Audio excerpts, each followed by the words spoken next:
Keith, it's been a year since I've seen you, man. Whoa, it's a whole Ah, new year. how you doing, Keith? Man, I'm absolutely fantastic. How you doing? Today's the best day of my life because I'm talking to you, stealing your line, and we also have some legends here in the chat already. Jim, the absolute legend. How are you? Welcome back. We've got Impress Me. Sup, guys? New here. Happy New Year. We're happy to have you. Welcome, welcome. We got Dave here. What up, chat? Happy New Year. Happy New Year to you. Yo, Dave, you're a legend. Welcome back. And Matt, Happy New Year. Appreciate having all of y'all. Appreciate y'all being active in the chat. And today we're talking Trump's 2026 economy, his plans for it, and how that's going to impact the American economy, the global economy, and then your personal finances and investments if you've got any. But Keith, what did you get up to last night for New Year's Eve? got to hang out with the fam, man. Nice, man. How was This it? thing, it was good, man. Got to see people I haven't seen in quite some time. One of my cousins has been in the military, so I got to see him and Amazing. hear about that. How about you, man? I watched Stranger Things with my girlfriend and did about nothing else. And I will say, for anyone who watched Stranger Things, I'd love to hear your thoughts on it. I thought the whole last season was pretty weak, but and the I thought the ending was pretty lame as well too. There's no good way to end a series that's that popular. There's just not. But I think this was definitely not. It was just kind of lame, but it is what it is. It was a good chill New Year's. Get me ready for this fire episode, man. So what do you want to? Where do you want to start? What do you want to do? Yeah, let's dive into it. First thing I will also say is none of this is financial advice. Very important distinction. We never give financial advice. We are one idiot, one smart guy talking on the internet. Couple idiots. The first thing that I did a video on this, and we'll dive super deep into this stuff today. First thing that I think is going to be important to understand about what's happening in this upcoming year is that the president of the United States, Donald Trump, it looks like he's trying to get full control over the Federal Reserve.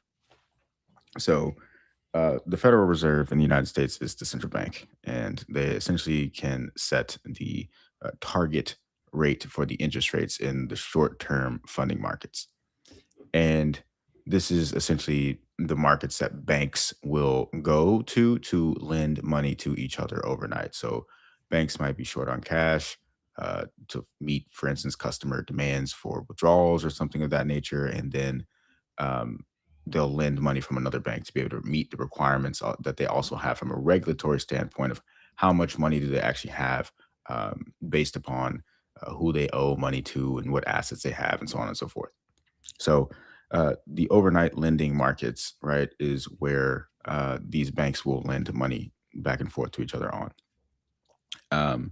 The federal funds rate is the rate at which essentially banks can do these operations with each other on. But if they're not able to essentially get money from each other at a favorable rate, then there's a floor that's essentially set by the Fed on how much they can um, borrow money at. A floor and a ceiling, essentially, is what the Fed kind of keeps the bank short-term funding rates in between. So anyways, the federal funds rate is the short-term interest rate. Essentially, it guides the short-term interest rates. And it's important to understand that it guides the short-term interest rates and that it's not just like fully set because um, things can get out of hand when there's a high demand for short-term funding from banks.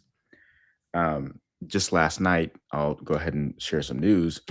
We had one of the largest liquidity injections since the 2020 era from the Fed. And this has to do with the short-term funding markets, where essentially there was banks who didn't have the money that they needed, and the Fed stepped in and provided liquidity by essentially printing money I saw this to too. do that. Yeah. So the thing about this is that, so like I was saying, banks have to meet regulatory requirements for how much capital they actually have. And so what happens is at the end of a month, all right, and also at the end of a year, it can get to where the amount of funding that they have is not meeting the requirements. So what will the Fed do at the end of the month or at the end of the year? They will inject liquidity into the system to make sure the banks have what they need to fulfill their requirements and not essentially go under. So it's not necessarily uncommon at the end of a month or at the end of the year to have a liquidity injection like this, but This large.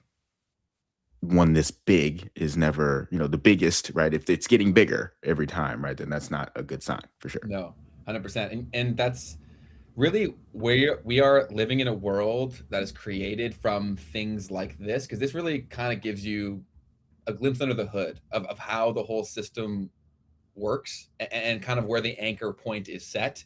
And then everything is really down trail of that. And so I think it's really important for people to understand, because that's a topic that gets brought off so much, like interest rate this, interest rate this, interest rate that.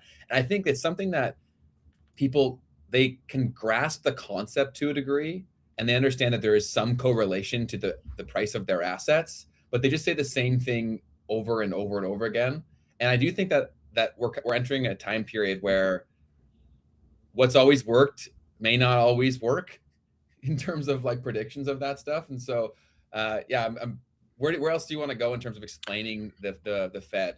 Yeah. So, long story short on that, Donald Trump wants to lower short-term interest rates so that we can get more investment into the economy and try to essentially fix the problem that we have with our debt to GDP. Yes. By growing the economy faster than the debt. But it's really his only choice. Pretty much. Like, I mean, a lot of people, they don't understand economics enough to realize that, for especially understanding his goals and his intentions, like this is the only route to doing that, especially when they started with the whole Doge stuff. Yep. with Elon. And then Elon went in there and he's like, okay, like this is not salvageable. And so then it's one of those things where, okay, then what's the next option? You got to run it incredibly hot, which is what's coming this year, which is why I'm still very bullish on crypto, at least over the short term.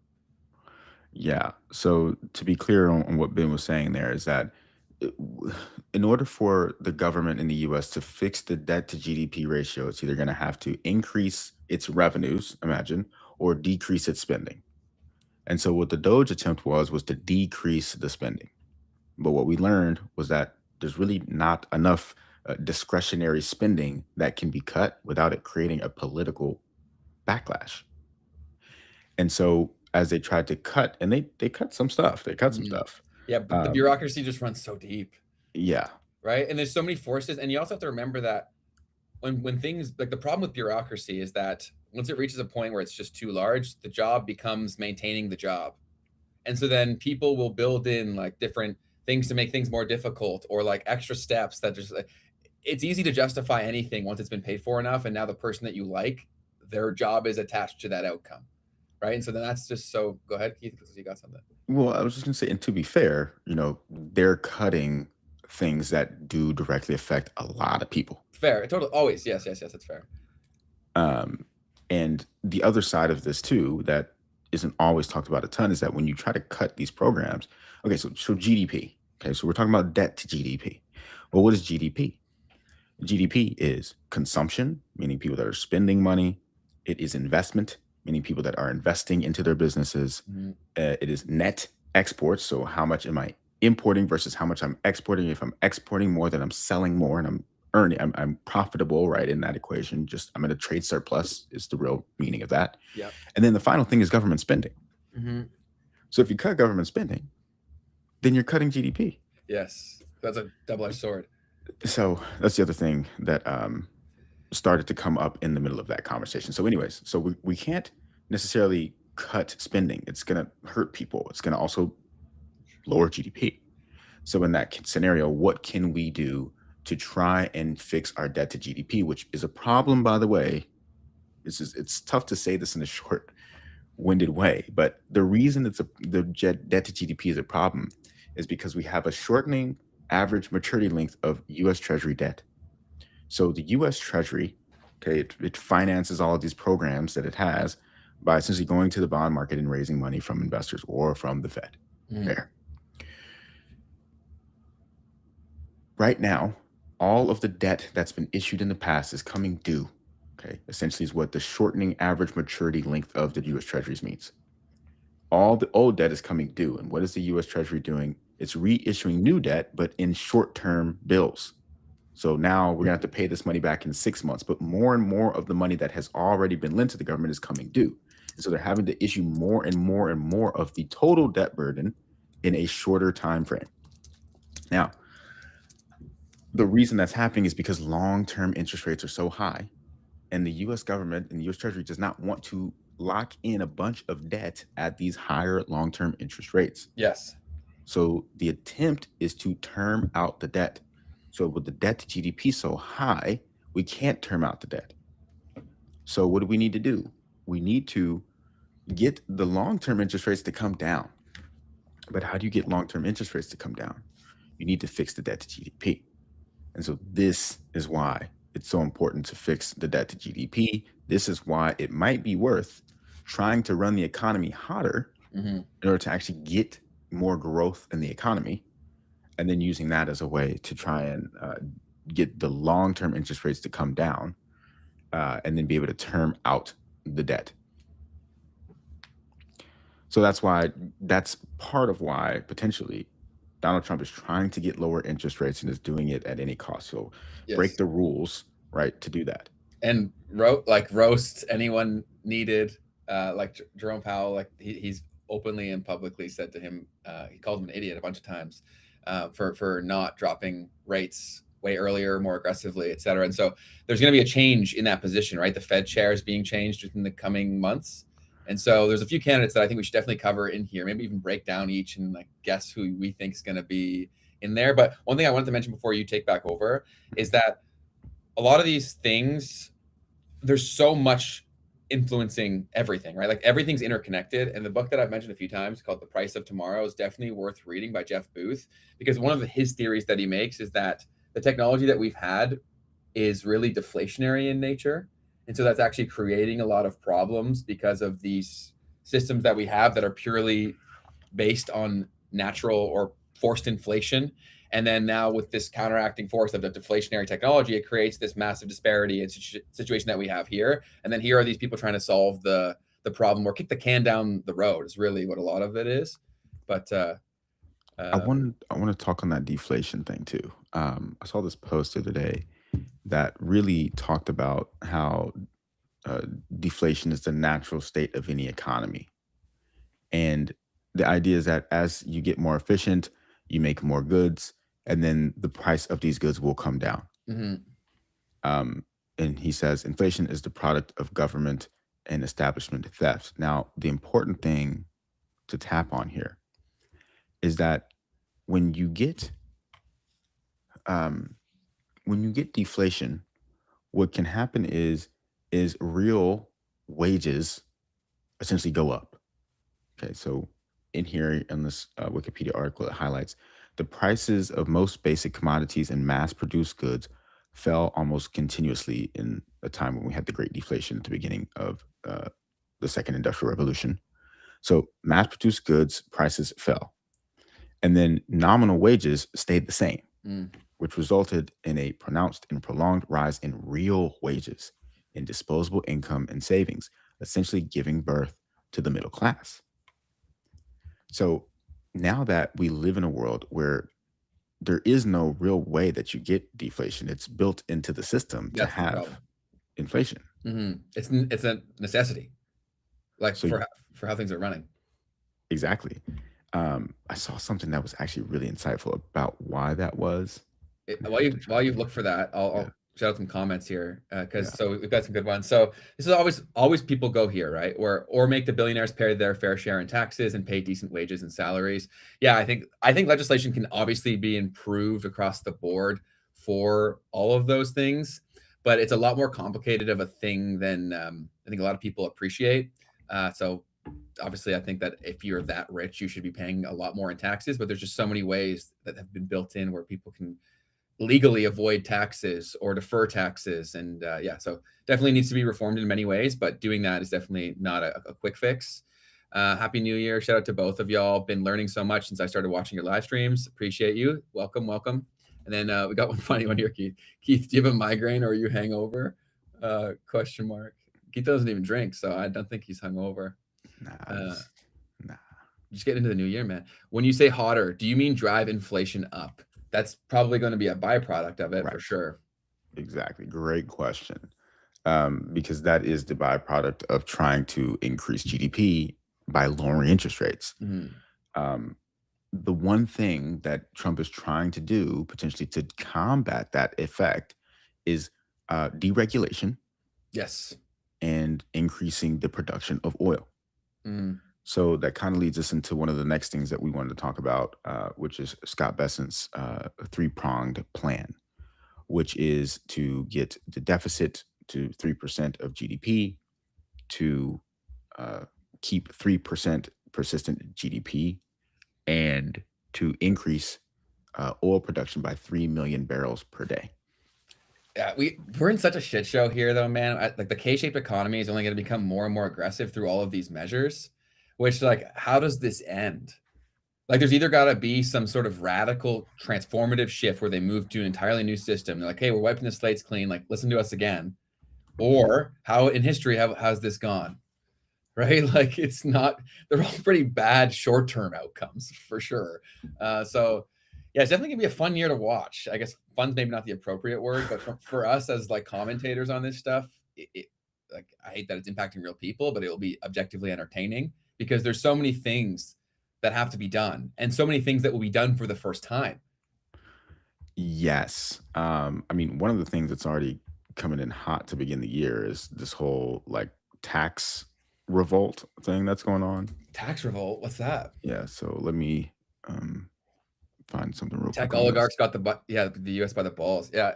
Or they are, or the, yeah, it's, Yeah, so everyone's Marjorie Taylor Greene, who is a representative in the United States, has been essentially calling for a national tax. Um, God, what do we call this? A tax strike, from the where in people. 2026 people are not supposed to be paying their taxes.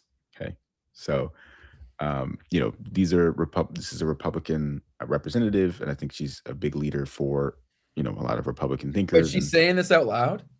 yes, um, yeah, she is. Wow. Can she not get in shit for that? I mean, I guess a congressperson asking people to break the law would probably not be great, but I don't know that it's not like a violent crime, you know? Yeah. Yeah, I don't know. 'Cause I'm Canadian, right? So I'm ignorant AF about all this stuff. I watch your guys, but I was never taught it in school, right? So I don't understand. I should learn more about We like we you weren't we either. we weren't either. Yeah. Okay, that's Don't awesome. worry. That's so awesome. So yeah, I don't. I guess she can say whatever she wants as long as it's not inciting violence. I did think about that though, right? If everyone just says, "Oh, like we're not paying taxes," like how does that go down? Yeah, you just know that people won't do it, Yes. right? Everyone's super loud on Twitter, but when there's Yeah. any sort of degree of like repercussion, Yeah, I mean, but this also leads into this whole like surveillance state thing that's going down. And, you know, because, okay, so this is the video that I really wanted to do, and I'll still try to work on it is what if the whole reason that we're getting, Palantir, Anduril, um, CBDC, stablecoins, Tether, all that stuff is because of the fact that we know that there's going to be continuing rising social unrest. We know that there's going to be a continuing divide in wealth, mm, right?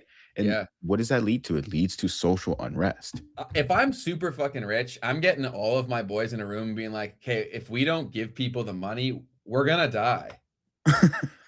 Like they're gonna do it, man. You can only do so much to a cage, like a backed in a corner animal. Eventually, like, they're going to hurt you, right? And like, I don't want violence on anyone, but like look through history, this doesn't go well, and that's why Sir Knight here has a really good point. Like, I don't see how you get out of this situation without fixing lagging wages. That's the problem. Main Street is so poor. Like we Yep. are all hurting so much, and then you hear about these luxurious lives of the people in the top 10%. And I also like, as someone who's working to try to get up to that level, it is possible, but it is like so unbelievably hard. I was saying this Mhm. to you in a voice note the other day, Keith. It's like capitalism, at least in its current form, is basically like a massive humiliation ritual. It's like who's willing to humiliate themselves enough to really break through. And because you have to go through so much humiliation, most people just think it's not even possible. So the few that do get through, the people that they used to hang out with tear them down because they're like, oh, they must have done something evil. You know what I mean? Yes. It's such a shit show. Yes. So my point is that this increase in like digital identity being needed, okay, to be able to work, okay, like we're starting to see the surveillance apparatus completely close in around us, Really because otherwise there will be no other response to actually I'm true. not paying taxes. It's like, well, okay, you can think that you're not paying taxes, but actually I'm going to debit your account right Yeah, now. they need the logistics sorted to where they don't actually need expensive people to enforce this. Exactly. That's so true. Programmable money is something that you've brought up a bunch of times, which I don't Mhm. think people have paid enough attention to.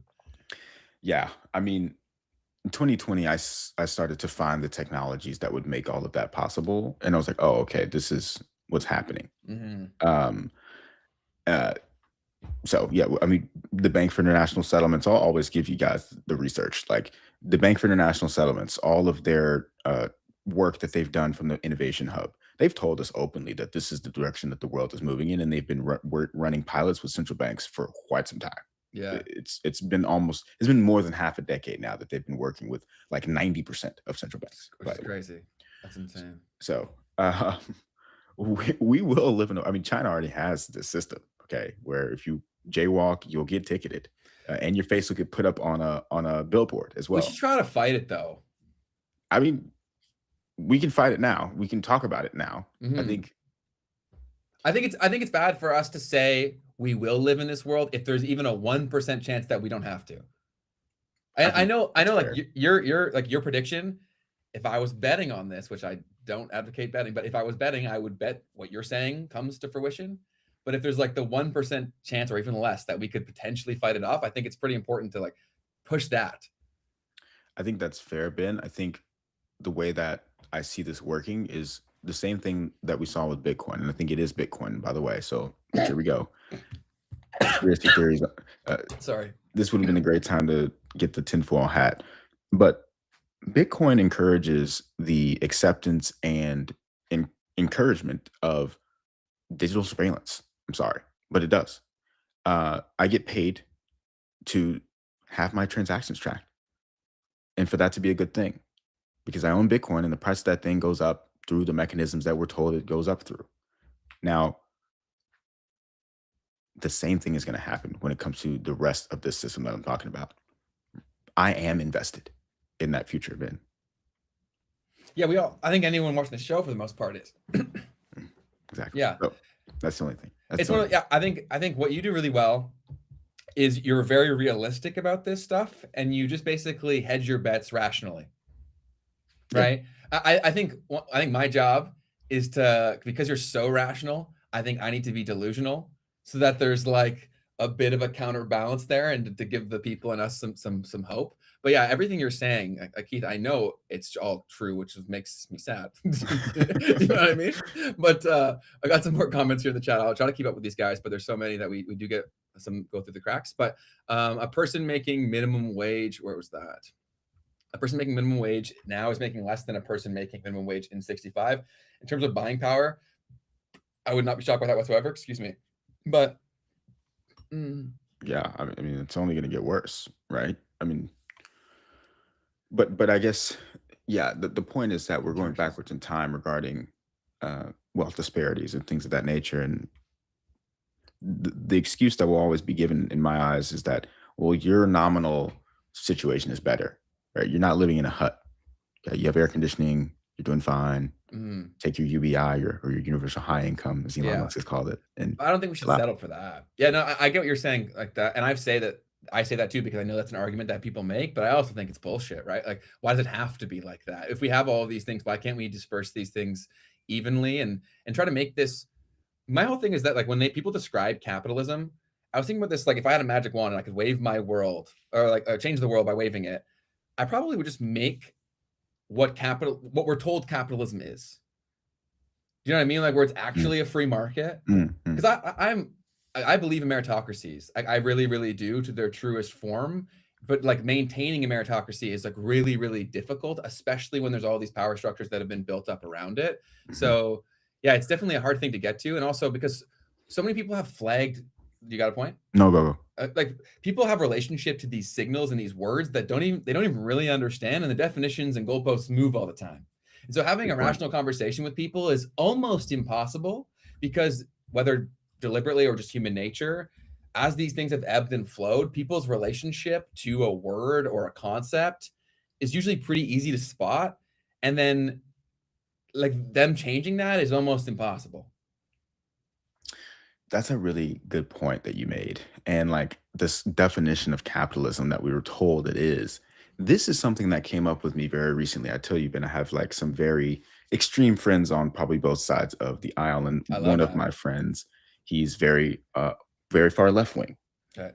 And we were having this conversation the other day where I started to realize a little bit better what he was talking about because he's like, people are so afraid of socialism in the United States, but we already have socialism. Mm, The only thing is that the money that's being given to people is being given to the elite class, right? Like they're already being subsidized. They're yeah, already being given all of these rights, like Wall Street, for instance, is just being subsidized by the United States government since 2008. It was right in our face, right? totally.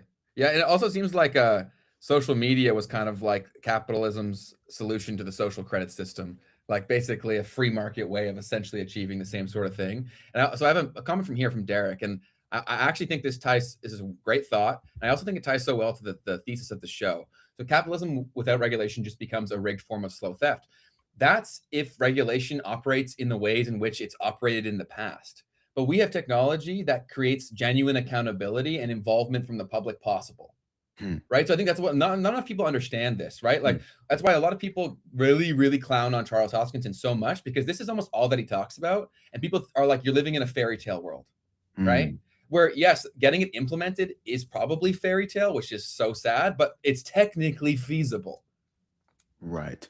Now that's a fascinating thought for sure, Ben, is that can we use technology to have a set of rules that are defined, right? That can't Yes. just be changed and gotten around for the benefit of the few elite people And, who are and running the can we system, all be involved in these decisions, right? Like it's right? such a flawed system where I Mm, elect some guy who's going to lie to me for a few months, right? And then now, like it's such a shitty experience because they all leave you feeling screwed mhm. every single time, and you get your heart broken every single time. Of course, you lose trust in your neighbor and your system and all this stuff because you get lied to every few years. And then you vote for this thing, it goes in, and then you just repeat again, and you go hopeful, and then you get shit on again. Whereas if there was things like there is the technology where we could have a lot more involvement in these micro decisions rather than giving one figurehead, one friggin' puppet our vote, and then now we're saying like, okay, whatever you say, go. Yes. And so to talk about some of the technicalities of how these systems come into place, I want to shout out my guy Cameron Dennis. He Cameron is Dennis. the founder of an organization called the Blockchain Acceleration Foundation. He works also very closely with Near Protocol, and he taught me about this concept of quadratic voting.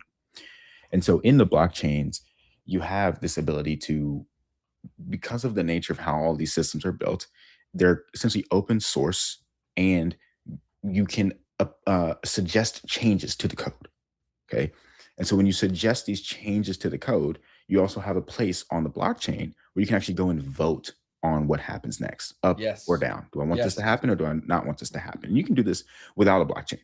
But on a blockchain, you can set specific rules for what it looks like, and you can actually have your buy-in into that system, right? Your economic contributions to that system, or and that can be based on different things. It can be based on how much money you have, or it can be based on how long you've been around, Mhm. or it can be based on other things. And this concept of quadratic voting is how do we level out the voting so that it's not just because you have a lot of it, you can determine the outcome, but instead you think back down to what are the first principles of like what contributes value to the system and how does that allow you to be able to speak on it.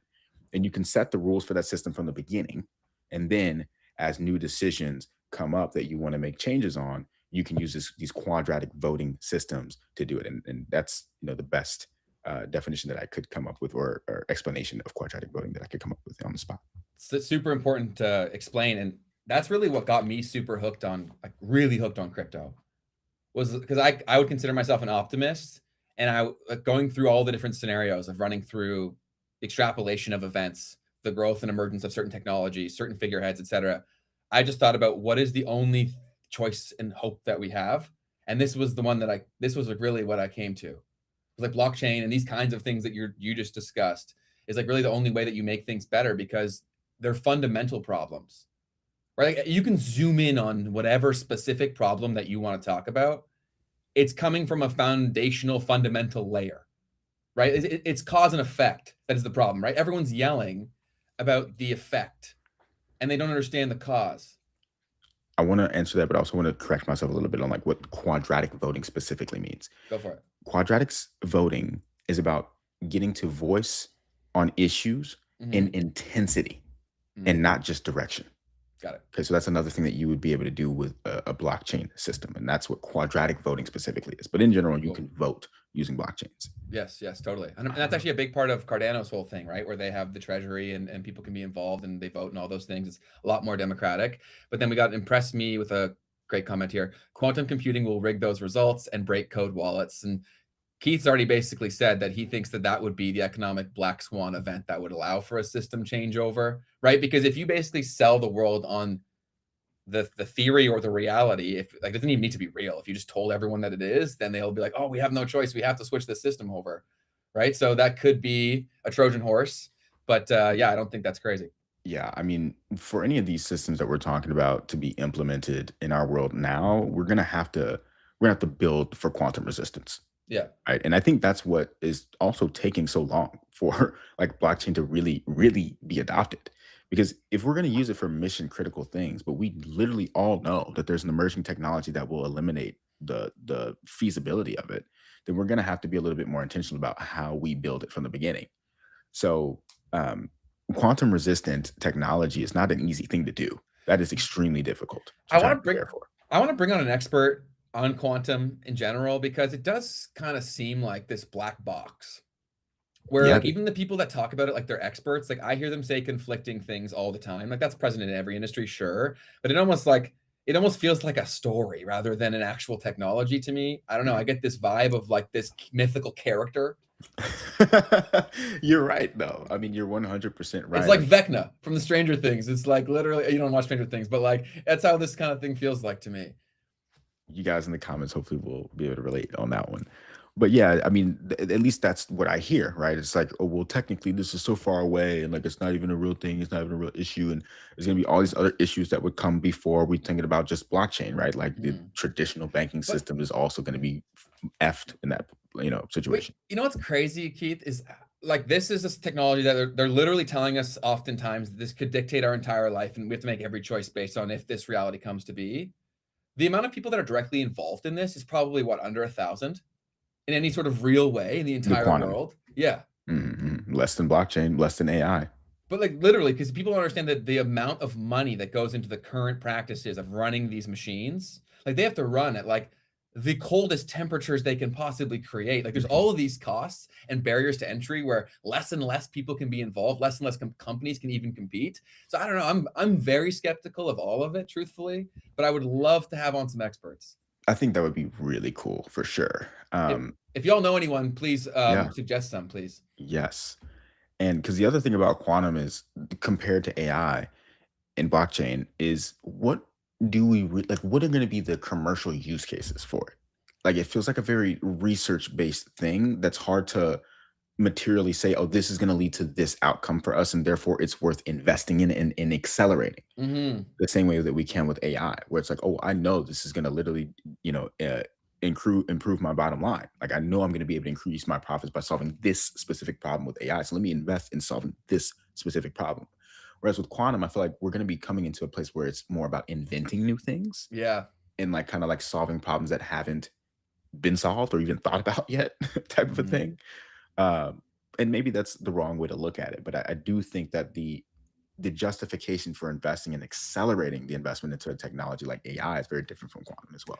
It's also when you get to this K-shaped economy where the money is in the hands of such few organizations, elites, whatever word you want to attach to it, it makes sense where they put their money. They have to bet on moonshots. Where else do they make money? They already have it all. True. Like it's the only other room for expansion is you create a new paradigm that they happen to lead. But so I got to bet on Chris. I'll touch on this quickly. I never give financial advice, but I'll give some like broad stroke what I would maybe think about. Wanting to put a couple Ks into the market, but it seems the only thing discounted right now is crypto and not wanting to put everything in one basket. I think there's, with that tiny amount of money though, like I know it's not like a tiny amount of money, but in terms of like wealth creation, I would pick not too many things is what I would say, is because if you diversify too much in a portfolio that small, It depends on your goals totally. But I'd love to hear your thoughts, Keith. And like, how many things would you split it across? No, I hate the discussion. I also hate when people come to me with lump sums of money. Yeah. Well, it's not really the way to invest unless you made it like that. Can you explain why that's not the way to invest? Because it creates, you're basically timing the market. Yeah, true. Very true. So, Warren Buffett always said, I don't know, somebody said it. It's time in the market, not timing the market. Mm-hmm. And you could make arguments that, well, it's really all about when you get in, because if you get in here, then you would have been profitable. And if you didn't, then point is, if you want to win for sure, then you take that $2,000 and you break it up into 10 and you deposit over the next 10 months into whatever the things are that you believe in. Mm-hmm. Now, not financial advice, but every time someone comes to me with a lump sum, I tell them that, because it's just, you never know what's going to happen in the near term, but you can have a better, you want to get time on your side. I also think that's valuable because it allows you to acquire what's even more valuable, in my opinion, is the information and understanding, right? So if you decide that you're going to be diversified and you have really conviction, like you have super big conviction in something right now, if you put all your money into it and then really a gap of information is what gave you that conviction, you're going to feel like an idiot. And then sunk cost comes into that equation too, right? So I do think some diversification is important, but I think education is the most important thing, period, in all of that, because you're kind of just completely guessing until you have some sort of idea. And we're all guessing and speculating. That's part of the nature. But I think education is really where I would say go gain some conviction through your education. But someone here says pudgy penguins, yo, in terms of good investment. I still think that they'll come back if we see a crypto run of any kind, but I certainly, unless I had money, I would not be putting it there. I think it's very, very risky, but I think the upside there is potentially incredibly high. To bring this back to Trump's economy a little bit, we talked about quantum versus AI, and we know for a fact that, well, even there was a project that the Department of Energy actually launched about quantum computing maybe about 5 or so years ago. I don't know how much money was invested in that, and that was during the Biden era, I believe. And then also, but now we have Project Genesis and Project Stargate, and all of these initiatives coming out of the United States to invest trillions of dollars that they're trying to get into artificial intelligence technology. Mm-hmm. And I've broken down the way that I look at the whole stack of all of that as far as like how to try to get invested on my main channel a few months ago. And I think we can talk about that a little bit as well, because we know AI is going to be the thing. And we know that, well, right now we're also seeing this massive run up in like these precious metals. We're being told that that's mostly about the fact that foreign governments are trying to get away from gold and, away from the dollar. And this is an inflation hedge, but it also could have to do with this industrialization boom that we're about to see in artificial intelligence, whether it comes to the actual building of the facilities and also the manufacturing of the chips and things of that nature and the energy that's needed to do all of that. I think that could also be playing a role, maybe not in the short term, but in the long term of what happens with these precious metals. So anyways, when we look at the artificial intelligence value chain, let's start with the top. I'm not an expert in all of this, right? This is just the bare bones thinking that I have. The top of the value chain, the thing that needs everything else to be there, is going to be like the LLM, the open AI. When you go to chatgpt.com, that's pretty much like, there's one step higher than that, which is like Lovable, or what's like an app that everyone would know about that's built on top of a large language model. Cal AI is like a consumer example. Cal AI, any of these apps that are built off of an LLM, that's like the absolute top level. You need so many other things to be in place for that to exist and to thrive. On the bottom side, you have raw materials at the bottom of the value chain. Like, what are the materials needed, for instance, to even produce the energy, right, that's needed to power the data centers? Gold, silver, forms of energy like raw energy like oil, gas, coal. I really actually don't know exactly what the majority of energy production is coming from. I mean, it depends on where you are in the world and things of that nature as well. That just reminded me of this video that I saw from Trump over Christmas. Honestly, I'm gonna have to find it for y'all because that was really funny. He was talking about coal. He was like, okay, I got it. Let me show y'all this real quick. This is wild from my man. What would you like Santa to bring? Not coal. Not coal. No, you don't want coal. Well, coal is You mean clean, beautiful coal. I had to do that. I'm sorry. No, coal is clean and beautiful. Please remember that at all costs.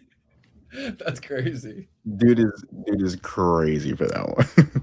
But anyways, so the different forms of energy that are going to be needed to produce these data centers and make them thrive. That's going to be something that's like, if you want to bet on just AI doing well at all, then that's an easy way to take advantage of that.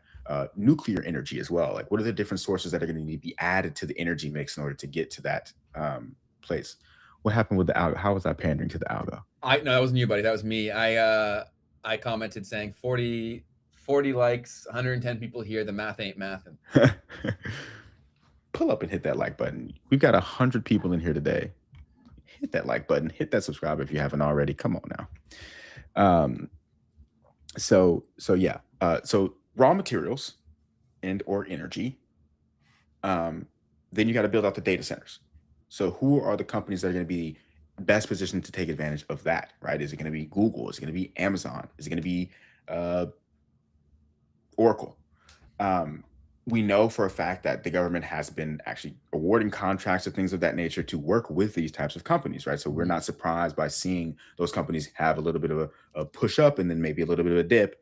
And from there, see what happens. We saw the government sign a deal on trying to buy Intel, or they started to buy a piece of Intel with the grant money that they were given. And now they're going to be owning the actual company itself and getting board seats in the company, the United States government, right? Yeah. I don't know if that deal has like fully come through. But we're starting to see the United States government actually come in and support the markets as well with actual direct ownership, which is unique to the United States in some ways. We've done it in the past with like Ginnie Mae and Fannie Mae. I think there was like an investment that came into these companies, but the government didn't like sell them back or like open that up to the public, from what I understand. Whereas we're talking about a publicly traded company that the government is coming in and buying and then taking board seats on in the US. But in Japan, that's normal, actually. In Japan, they've been buying their companies for quite some time, from what I understand. So anyways, just wanted to kind of point out that there's also a shift in the model and like the kind of support that you might have behind the purchases that you're making. Because once again, when it comes to the way that I look at investing, I want to get alongside of the biggest buyers. So when it comes to gold, for instance, you got central banks that you're buying alongside of. I think you've got a central bank buyer on your side. When it comes to these tech companies, AI, data centers, you got the United States government coming in and buying. And I'll shut up for a second. No, keep going. I'll never feel like you need to shut up, man. You always drop amazing stuff. But NVIDIA bought $5 billion of Intel too very recently. Like, I think that was incredibly recently. So that's another one of these big things of the, much like you said, right? Like, who are the richest people going to be aligned with or buying? What asset classes are they going to be buying with? When there's a wave, you want to ride it however you can. That's a crazy title. But NVIDIA just officially bought $5 billion worth of Intel stock. This was December 30th, so 2 days ago. Yeah. They just completed a $5 billion equity investment into Intel, the semiconductor giant, confirmed in the filing on Monday. There's also this reshoring thing, okay? So why did the government invest in Intel? Because we want to get chip manufacturing done in the United States. So earlier this year, or earlier last year, wow, brand new year, Happy New Year, y'all. Happy New Year. We had Taiwan Conductor? Yeah, TSM. Actually, they started to say that they will invest a bunch of money into building their infrastructure here in the United States so that they can start to build out data centers. And that's massive, right? Trying to get that stuff reshored. How can you bet on that future? Is kind of the way that I look at that piece. So sorry, it took a long time. So we have the very bottom of the value chain being the raw materials and the energy inputs. The next thing we have is the data centers themselves. And then the next piece that I would say from a broad level that's much harder to get a piece of is the actual software or the open AI types of the large language models. Okay. That's the part that gets a lot more difficult. Also on the data center side, I didn't say this, you have the chip manufacturers and then you have the actual data centers themselves. Okay. So chip manufacturers, NVIDIA, TSM, but then the actual data centers themselves, which may be Amazon, Google, Oracle. And then now we've got these large language models, OpenAI, Anthropic. I don't really know them super well, but that's the hardest thing to invest in because these companies aren't public, okay? And they probably won't be, honestly, for a very long time, if ever, because of the way that markets in the United States have been going to where these companies can raise as much private money as they need. And so SpaceX, like $100 billion+ valuation companies that are not even going public anymore. Well, the public has no money. I mean, at least if it's public, the public can give them $100. Of course, but like you're also now giving them skin in the game one, and then also involving them in the process, which for them, I'm sure they don't want to, right? They'd rather have less oversight. Yeah. I mean, for sure, as a founder, you want to have as little of a public fiduciary duty as you can. Totally. If you're looking for the long-term vision of your project. So that's the issue that comes into play when we look at corporate governance. Aswath Damaradan, we'll continue to shout him out. He's an NYU professor, incredible, talks about that every single semester for free on YouTube. Get him on. That would be a sick one. I should have put that in our wish list. We should talk about our wish list today too. Yeah, let's bring it up. Don't let me forget. And then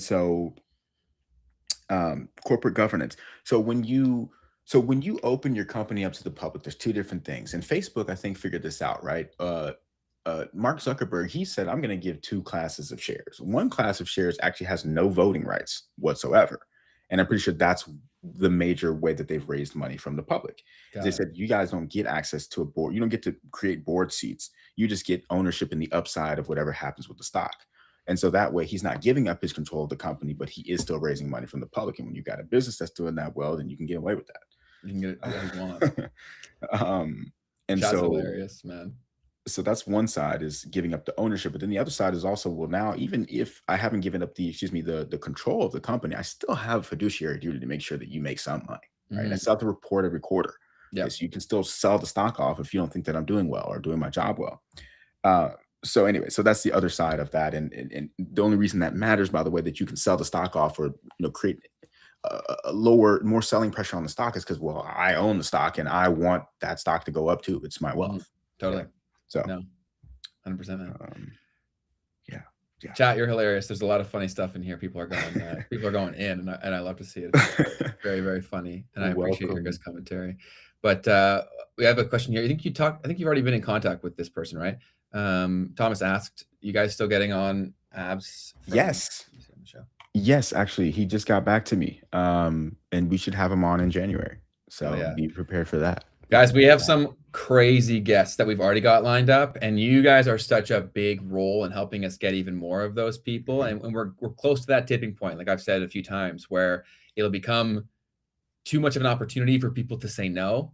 And then that opens up the doors for who we can get on the show. So we're super excited to bring on the people that you want to hear from, and they're going to have to hear from you a little bit, right? Like that's the benefit of coming on a show like this, right? Like let's say someone even goes on Rogan, right? Only Rogan gets to ask the questions, whereas you guys will have some sort of participation in this, right? Like we see your comments. We can't obviously respond to all of them, but some of them they're going to have to respond to, right? Yes. So the more leverage that we have in terms of audience size, the more we're able to get on the people that you actually want to ask questions. Yep. And so with that being said, we got 124 people in here. This is the second stream, guys, where we've ever had this kind of viewership. Hit that like button and make sure that you hit the subscribe button as well. Just gently tap. You don't have to hurt it.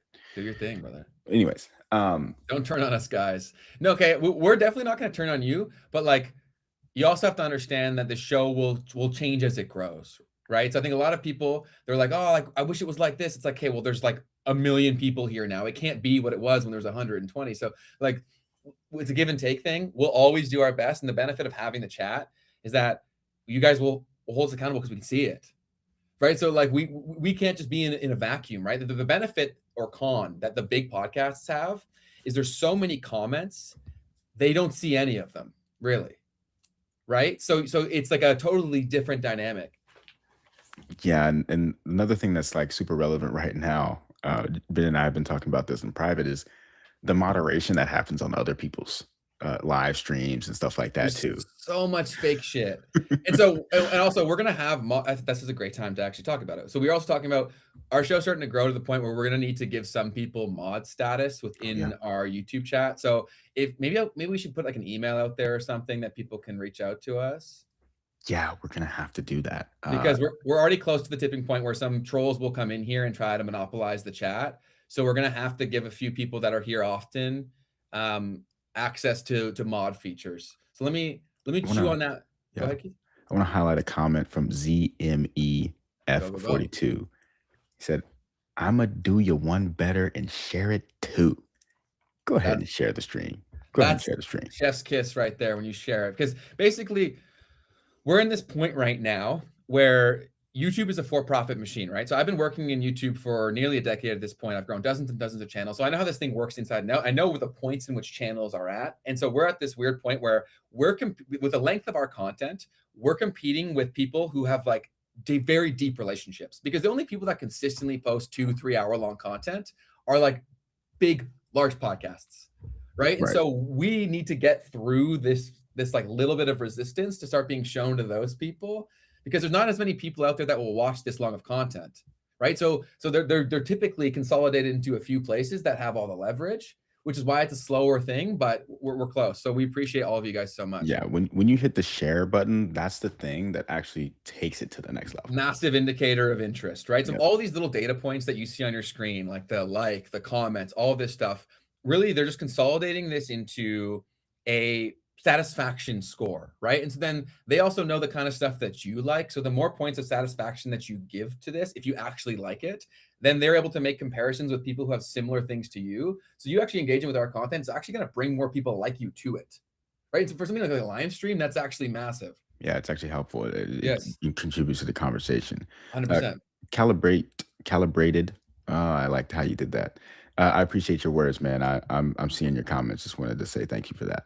Yeah, Keith's been absolutely crushing it. If anyone in here is not subscribed to Keith's channel, remedy that mistake right now. Go to Keith D over on YouTube. It's linked down below as well. And dude, let's show you some love, brother. You've been absolutely crushing it. He's been, and also I think testament to you is that you're actually doing the work, man. Like you're doing a lot of stuff that takes a lot of freaking time. And a lot of people, when they come and watch your 12-minute video, they don't realize that took you like 12+ hours of research. Yeah. Right. So I want to give you some love because I know how much, like I talk to Keith every day. This guy is working all the time.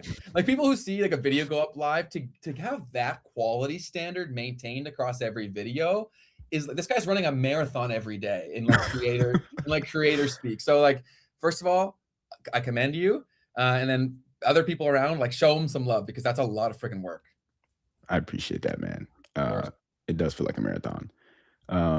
Jay Heron said 250-year anniversary brings to 50-year treasury bonds. Now, there's something going on with that. There's something potentially going on with that. And Rosie Rios, who was a board member of Ripple, who was also the former treasurer of the United States. She's literally, her name is on the $100 bills that you have in your pocket. I think you guys have a couple of those. And it's crazy that she's basically, for the New Year's Eve celebration, there was some weird thing going on where she was talking about like how there was some technology that was going to be used that had never been used before. I'm just going to pull up that thing real quick. Obviously, there was like this prediction of XRP hitting $100 over the new year, and that did not in particular happen. And another thing that we're going to have to start to really lock in on is how much of this stuff is deep fakes. But anyways, let me just show you all this quick clip real quick. So we have this New Year's Eve in 2025. We also have July 3rd. It is the first time ever that Times Square is doing a ball drop outside of New Year's Eve in the over century that they've been doing this. So we're ringing in July 4th here in Times Square again. And then we're closing out 2026 back here again on December 31st of next year. For the ball drop next Wednesday, I think people can expect a second celebration at 12:04. Where it's going to be tons of confetti. It's also going to be our custom ball that's going to utilize technology that's never been utilized before.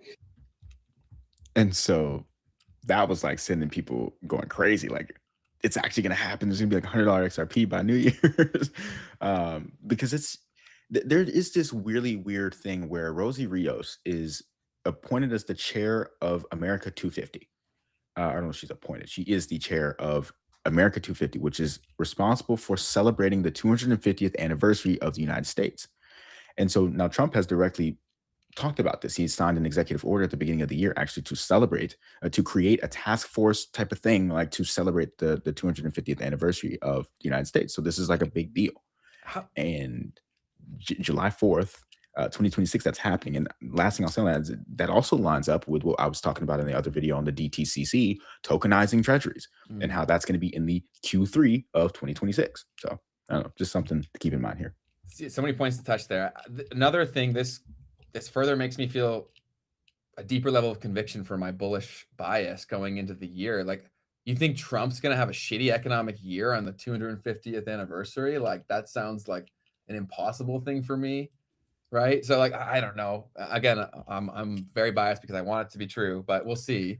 And other point you said with the $100 price predictions for XRP, a lot of people have been saying, thought that would happen before New Year's. I don't know about a lot of people, but like that was a big thing within the XRP community.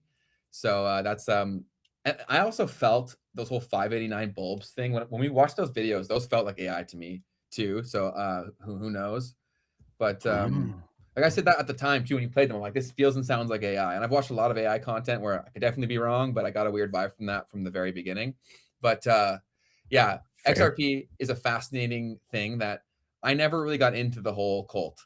So I've been studying it from the outside, and it's definitely a very fascinating social experiment. That's really where I get the most curious about it all. And we have a guest coming on who's one of the most famous people in all of XRP. So like, you guys definitely want to make sure you're subscribed for that. That's soon, right? It's the guy. Yeah, he's the guy. Yeah.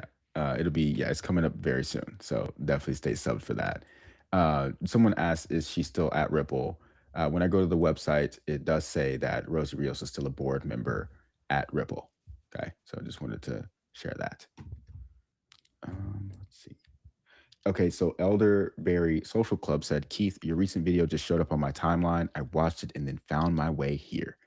Let's go. That is exactly what I would love to hear from you. Oh yeah, man. And make sure you're subscribed over there. And I will say it's worth putting on notifications there too, because he posts, right now he's posting a video a day, but I'm sure, I don't know how long you'll keep that up because that is a grind. But yeah, definitely consistent content there. That's awesome. Yeah. And it's all timely too, which is the best part, right? Is the fact that it's stuff going on today. So it also gives you more insight into the markets, right? A lot of people are going out there and throwing money around that they do have blindly. So you want to get as much information as you can to make the right decision for you. Yes. And so, okay, I have to share something. I'm going to mute it because this needs to be muted. There's music playing. But speaking on this whole deepfake thing, one of my family members was sharing this with me the other day. And this is like, she eventually was like, she figured out this was AI based on the comments or whatever. But I was like watching it with them and I was like, I don't know that this is AI or not. And I think we're just kind of at this point where, so what this is these are a bunch of people sitting around a dog, and like the dog is getting adopted. So the dog gets to choose who it wants to be adopted by. Whoever the dog goes up to is the one that gets to adopt the dog. And so it's like the super cute moments of like, oh, like, did the dog choose me? And yeah, it did. And then so it's like this, she was like, I was watching this for like so long and it was really playing with my emotions. And then I realized it was AI. And I'm like, dude, I don't even know that this is AI. Then that comes into the question of, like, we have to decide as a society, and I hope we are able to give them that choice. Like, is that a bad thing? Another one that I'll bring up real quick too, because this was fascinating. It showed up in like the channels that my audience watches. Okay. And I was flabbergasted by what I saw. I'm going to find him real quick, this channel called John A.G. This is a good point too. AI grows by Moore's law. Its ability to detect it does not. That's a really interesting point. That is a very good point. So this guy right here is this. Yo, do you have that video handy? Because this person said, look at the floor. It's a dead giveaway. Did we miss that? Okay. Do you still have it handy? Let me see. If not, show this one first. Yeah, I'll show this one first. We'll come back to it. I have a very, ladies and gentlemen, Asian guy here. we need to have a very serious conversation about what happened to your portfolio while you were sleeping last night. That guy's AI for sure. Right. But the point was, look at the viewership. Yeah. And look at the comments, because people know it's AI. Okay, these guys aren't saying it. Officially nominated as the next Fed chairman. That opener was crazy, by the way. But people know it's AI, but guess what? They're still watching. They don't care. They don't care. And I know this. I don't know that these views are real, but I actually was sharing this with a friend of mine who I used to work with on some certain projects. He does this. Like, he does faceless YouTube channels. Yeah. And like, people are out here making crazy money. tens of millions of dollars doing that. I've run multiple faceless YouTube channels. And I don't love where the industry has gone with AI. And I do think that's also created a bit of a blue ocean for new players to enter the chat that try to solve that, right? Where there's less AI content. Like, I think there'll be some new platforms that emerge because of this. So we'll see. So people in the chats know this channel. So that's super interesting. Yeah, I guess it makes sense if the people who watch yours, but yeah, true. can you go back to that thing? I'm really curious with the floor now. It's muted, man. Yeah, I guess the floor does look pretty unnatural. Fast forward a little bit. It's like the lights on the floor completely taking away all of the ability to see, which I think maybe is unnatural. There's also a lot of stuff with like the voices and stuff in here, which I can't share because of the music. It's not the voices per se, but the thing that I kept on saying that to me was a sign was that when you hear speech, you never see the person who's speaking moving their mouth. Like, you don't see them speaking. Interesting. And that was another thing that came to my head about it. It is insane to think about this. Also, we've talked about it before so many times where, like, this has probably been around for a very long time, like this technology. Right? Yes. I was talking to this guy that was saying yesterday, I'll share what he said. He said, they all clap at exactly the same time. Yeah, it's usually like the micro things where you can detect it's like too uniform. It's not real. Yes. He said, there's a lot of software that's coming out that is making it harder for people to know real from fake. And that, like, some of the stuff is a gold mine right now. That channel that I showed you guys, John AG, he said he got monetized in 2 weeks of starting, and it made at least 10K alone from AdSense, because he's like deep in the game. He can do the analytics and all this stuff. And I'm like, bro, like, that's crazy. That this is happening that fast, and people are okay with it. So like you were saying, is this necessarily a bad thing? I mean, in the information side of things, if the information's better, if it's being presented better, the market gets to decide. So I'm definitely thinking about this, and people already call me AI. I'm not AI, everybody. And I guess that's what memes and markets proves. Yeah, that's also why we did the show live for everyone. But you could do a test. You could try to do like AI Keith channel and see if people fuck with it, because it'd be so much less work for you. Yeah, I mean, for sure. And the amount of content, right, that I could get out. That's the other thing. I'm like, people saying I'm AI. I'm like, if I were AI, I'd be putting out multiple videos a day. Trust me. So yeah, and I mean, I am considering even potentially working with this guy on doing another channel, because the thing is what is going to be hard for AI to replicate is the ability to like know what the topic is, right? And what like people care about too. Exactly. Yeah, that's also like because I used to work with one of the largest AI shows in the world, so I was like, oh my god, like, when am I going to lose my job? They're coming for my job, you know. And then AI is still bad at connecting a lot of things. Like, if there's a lot of nuance and there's a lot of like human behavior changes, it's pretty difficult to get that right, because there's like infinite ways to do the same thing, right? Objective things it's fantastic with. Subjective things it's not as good. It'll get there, I'm sure. But there's also one thing I wanted to ask here, because this is like totally foreign to me. It said racial discrimination with AI. We still can't get the paper towel dispenser to notice our brown hands. Now this, is that a thing? Paper towel dispensers can't detect dark skin? So that one is interesting. And I guess, you know, Ben, I wouldn't know as well, because I just would always have brown hands. But did it work for you? I mean, I can use most paper towel dispensers at some point, right? But maybe it's harder than I would have ever known. You know what I mean? Than it would be otherwise. But there is, in general, like cameras, is the one. I thought it was cameras. Okay, I thought Like, for instance. I thought the dispensers was like motion activated. I didn't realize it was like.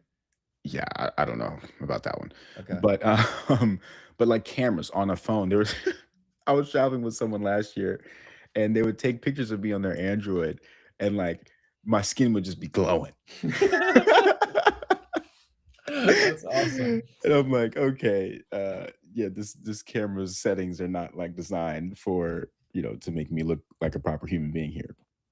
But so there are things like this in technology where we do have to be careful about making sure that we're not building things for certain biases. And I say making sure, we need to make sure that we're not doing that, but like it's being done.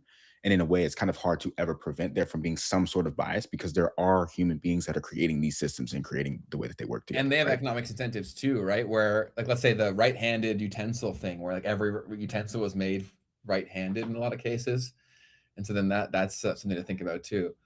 Just like Band-Aids or the color of skin. Yeah. I mean, there's a ton of stuff like that. And the economic incentives thing. So the first thing that came to my mind is like, I'm left-handed. So when you buy a guitar, right? Like it's not meant for me to be able to play it the same way that I would normally. So what did I do? I had to learn to play like a right-handed person. That's crazy, dude. But at the same time, it's like, well, they're not going to make a bunch of left-handed playing guitars. Like, they're just not going to do that. It's not economically viable, and most people are not left-handed. So anyways, just as an example of what that can kind of look like and how it plays out in discrimination when building stuff. 100%. For the specific topic of the show, did you have other stuff that you wanted to get back to? One thing that I didn't go over that I wanted to dive a little bit deeper into is the Federal Reserve. Yeah, please. So the Fed is the central bank of the United States. And one thing about the Fed, what's happening right now is that Trump is blurring the lines on like who actually has control over the Fed, and it's already very murky.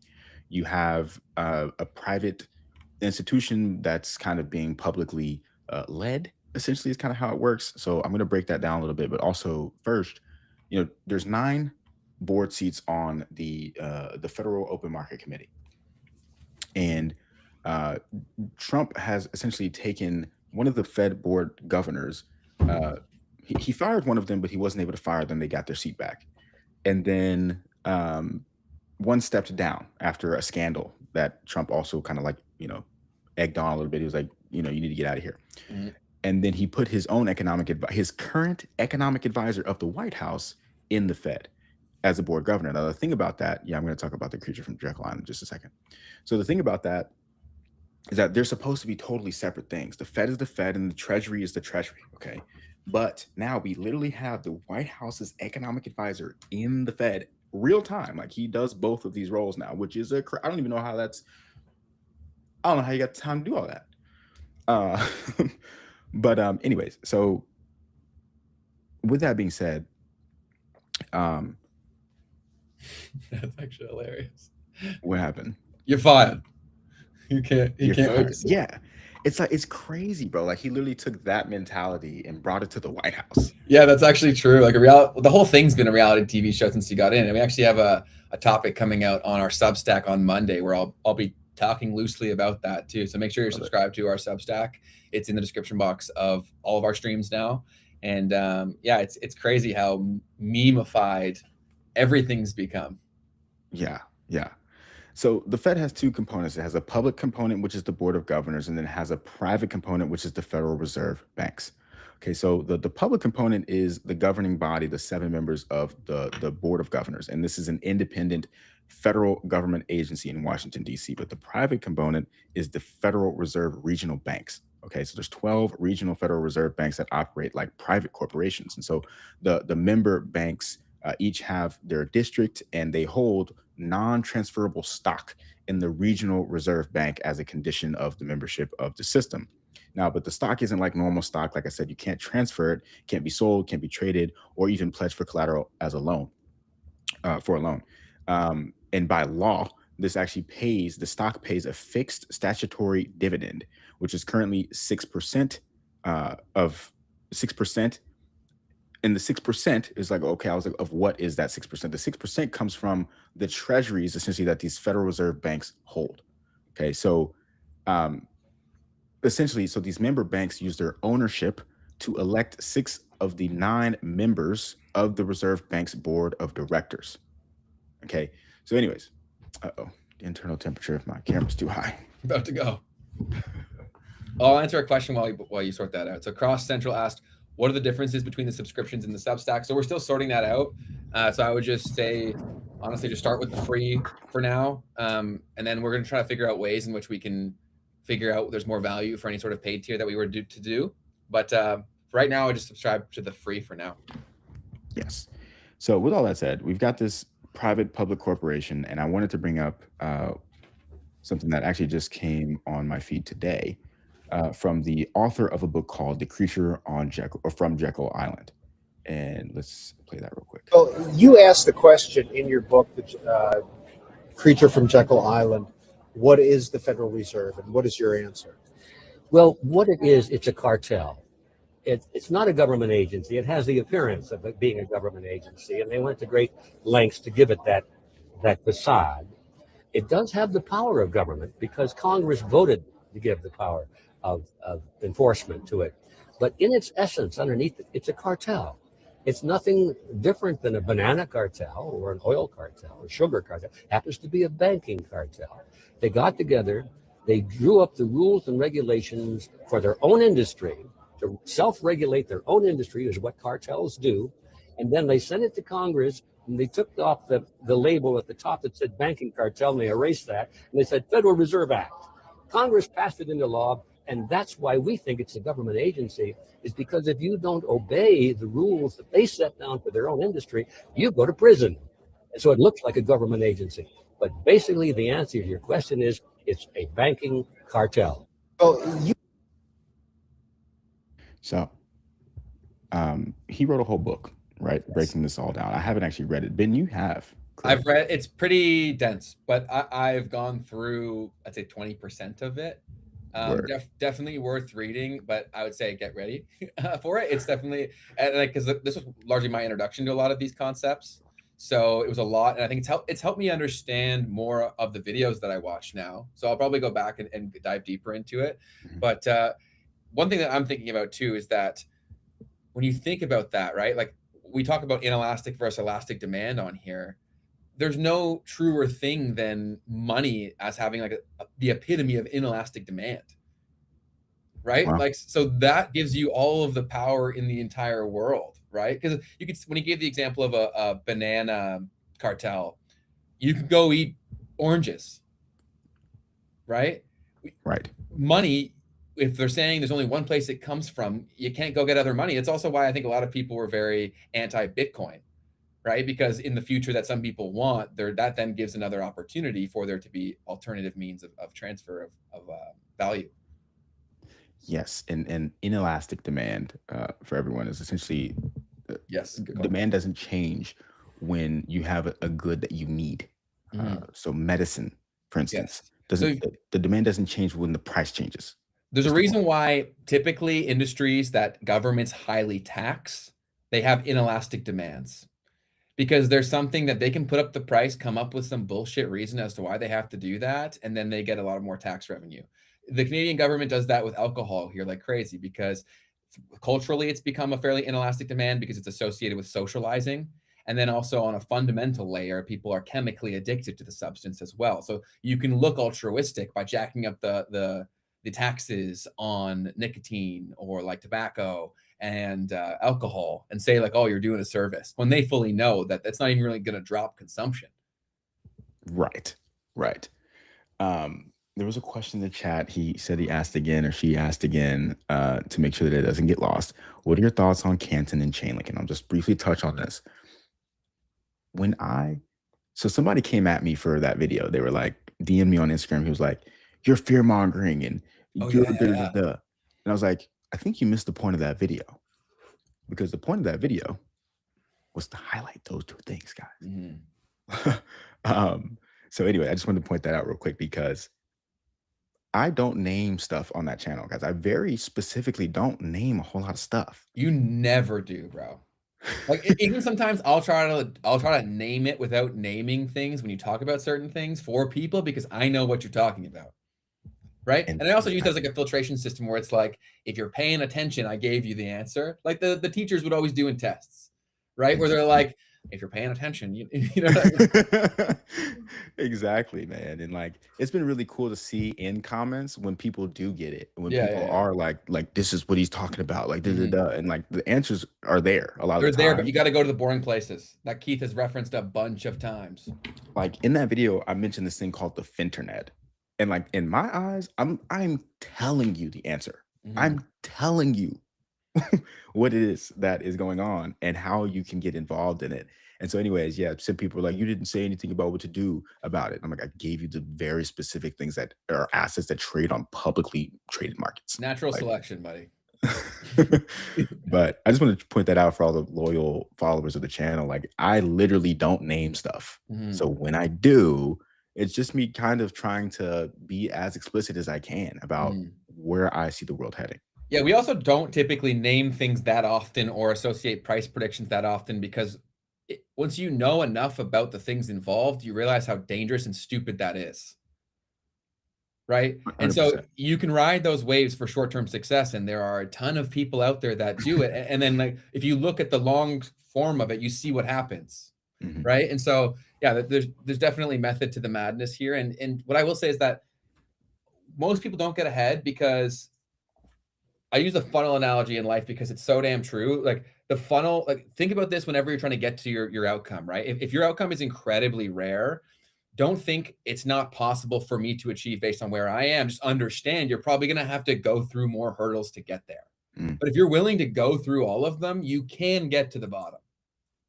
And it's also never been easier to get to the bottom, but you got to believe that. And you also have to go where the majority aren't going. Because oftentimes the where people get stopped is because it's not even accessible where people are looking. So then you need to know enough about enough to understand where to go to look. When you learn that skill, it's all there for free. Love it, man. Love it. Yeah. 2017, 2018 too, I started to really, one of my good friends and I, Jamin, I'll always talk about him because he's literally Jamin's my the man. freaking brother. And we started to realize that like so much of the stuff that's happening in the world is actually being told to us. Oh, it always is, dude. But they've also trained us for the one guy who does see it, says it out loud, you call You're him crazy. Yeah. Yep. So reading these documents, looking at what the IMF was talking about back then, when it came to distributed ledger technology and how the world was moving with central bank digital currencies, like this stuff's been going on for a long time. The Bank for International Settlements, all these types of organizations that have sovereign immunity or just supranational powers. Like, what are they talking about when it comes to AI, when it comes to distributed ledger technology? And then if you read the documents, if you look at the diagrams, like you start to see like, oh, well, there's really only certain kinds of things that like solve these problems or that answer these questions. And even for you as an entrepreneur, Yeah. right? Like, it's not always that like the answer's already there. No. Like, no, they're also telling you what the opportunities are for you to go out and create businesses. Guys, and once you start to do this, like there's a reason why the rich get richer, and it's because of these layers of friction. Because like now with all of the accumulation of skills, and I talk about my specific experiences, which happen to be in social media and software, like it's the 0 to 1 is so much harder than the 1 to 1,000. Like legit, because the first thing is so hard. Like when I built my first consumer app, it was the worst experience of my life. And I've had 5 knee surgeries and like battled depression. And that was worse. Like actually, right? Because there were so many things that I didn't know, or I'm like, oh, this will be simple. And I didn't have money to make it simple. It was not simple, right? So I think that that's one of the things where believe in that and also like go to places with high leverage and understand that it's not always going to be this hard. Almost everyone quits because they're like, shit, I can't do this forever. You won't have to. Right? Like it was way harder for me because I didn't have the capital to go hire people that were really good. Right? But once you get capital or once you learn enough and you were just really good, every subsequent win becomes so much easier. But the problem is, guys, if you're listening to this, like why it's so important and why we have this whole community thing is because you'll be here, you're here with me, you're listening to what I'm saying, you're nodding your head, you're saying yes, you're like, this is true. But when I only get you for 2 hours a week, and then you go back to your world and everyone else is saying this can't happen, you're going to believe them, not me. Love it, man. And the other piece of all that, guys, is it won't be that hard forever. And then also find ways to partner with people who have already been through those things. Right. Yes. So You always say that. It's so true. But you also, I will say, to add on to that, is to do that, you have to have something to provide. for sure. Right? Like, it's easy to say, go partner. Well, it's also when like the people That's true. who hear the advice from Gary Vee or whatever being like, offer to go work for free. I've had many offers to work for free over the years, and most of them, they weren't real offers to work for free. They were train me, basically. Mm, Right? mm, But whenever people came to me and they had genuine skill and they were just trying to provide, like my first ever employee, he did this. He DM'd me. He's like, thank you so much. You've helped me blow up my Instagram pages. Like, I would love to do anything I can to be involved with this. He was my employee for like 4 years because of that. that's crazy, man. Yes. He became one of my best friends in the world. He was like an incredibly talented person. And anybody who's built something from nothing, when they see that kind of willingness to actually be valuable, most people will say yes. But you can't make it a job for me to say yes. Mm. Otherwise, they never will. I don't have time for a job. I'm already running 4 businesses. Right. Right. Very, very good point. You definitely always have to have real value to bring. And then let's see. Someone said, why did I change my handle? I'm not sure where you saw me change my handle. I'm curious about that because you might be looking There's at one something comment here that's not me. really, really funny. I don't, if I already touched this, I Let's see. apologize, but it was, where is this? It was far back now at this point, but it was basically like COVID split the world in two. Right here. The pandemic was the great shakeout. Some folks woke up, others went to sleep forever. Oof. Yo, Carl's been snapping in the chat. Oof. he's been absolutely snapping all day. I've been seeing this, and I'm like, yo, yeah, it's yeah, that's so true. And I think about all the different characters in my life, and I think they've been split almost exactly into those. That's crazy to think about for sure. Yeah. Very good one. I did want to come back to, I'll wrap up this thing about the Jekyll Island. Yeah, sorry, I took that off the rails. This was awesome. It was a great conversation. So the way that the Fed actually came together was because of a secret meeting that happened in 1910. And this is how the book opens, I believe, The Creature from Jekyll Island. My goodness, what is that guy's name, by the way? I'm so bad about that. Edward Griffin. I'm so ass with names, dude. Like, I can remember concepts, like the most complex concepts in the world. Buddy's name, no shot. Unless the concept is named after the person, then yeah, then that's the one exception. Very true. I need to work on that. So Edward Griffin wrote this book, and he talks about how in 1910 there was this meeting that happened in Jekyll Island, Georgia, which involved senior U.S. politicians. This was to create the Fed, by the way. Representatives of major banking dynasties, apparently, right? Like the Morgans, the Rockefellers, the Rothschilds, or whatever, were supposedly at this meeting. Yes. And also Senator Nelson Aldrich. And the people here were all coming together to architect this Federal Reserve System. Now, so the claim here is that the Federal Reserve Act was drafted in secret to avoid public backlash and not disguise its true intent, with the idea being that people had already kind of been very anti-central bank. It had been tried in the past. They had disbanded it in the United States, and people were like, we don't like this. We don't like the way that this worked out in other countries too. So anyways, throughout this book, Edward Griffin argues that the Fed is not federal. It's a consortium of private banks, which we broke down a little bit of how that is true to some degree. There's not a reserve. There's nothing being reserved. It's just creating more money. There's no real reserves, especially after the detachment from the gold standard. Yes. And then also, this Federal Reserve is not accountable to the public in any way. So crazy, dude. So it's a very wild situation. So you have this private ownership of the regional Fed banks, essentially the control of the money supply by unelected officials, and a lack of any meaningful audits as well. There's another thing that's kind of been coming up left and right around how we've got, not only in the Fed, but also with the Treasury and stuff. There's people that audit themselves too. These people audit themselves. We look at the Department of Defense in the United States. They haven't passed an audit in like 8 years. It's like, why is that normal that even our actual federal institutions are not passing audits? And that's just normal? That's absurd. Anyways. That ain't normal. Anyways, so this also kind of ties back into the Bank for International Settlements, because the Bank for International Settlements also is not accountable to anyone at all. And because of that, they also have the ability, I got this from, oh my goodness, goodness, I'm so bad. She's awesome. I will bring her up in a future episode. I think she used to work at the Fed, and she's like a whistleblower. And she talks about how for the Bank for International Settlements, they can basically create money from central banks and it not be on record anywhere that money's being created. So anyways, just wanted to point that out as well because Bro, I'm like the conspiracy guy here, but like when you look into UFO subject and you look into all of these like black budget operations, you start to like, and then you understand money too, and you understand how technically feasible that would be for all of these things to gain access to the resources they need to operate. It's pretty hard to like not leave the tinfoil hat on. 100%. I mean, it's really not all that, it's really just not all that crazy to think about, right? So the Bank for International Settlements is, by the way, it is the central bank of central banks. And so the members of the BIS are these other central banks all around the world.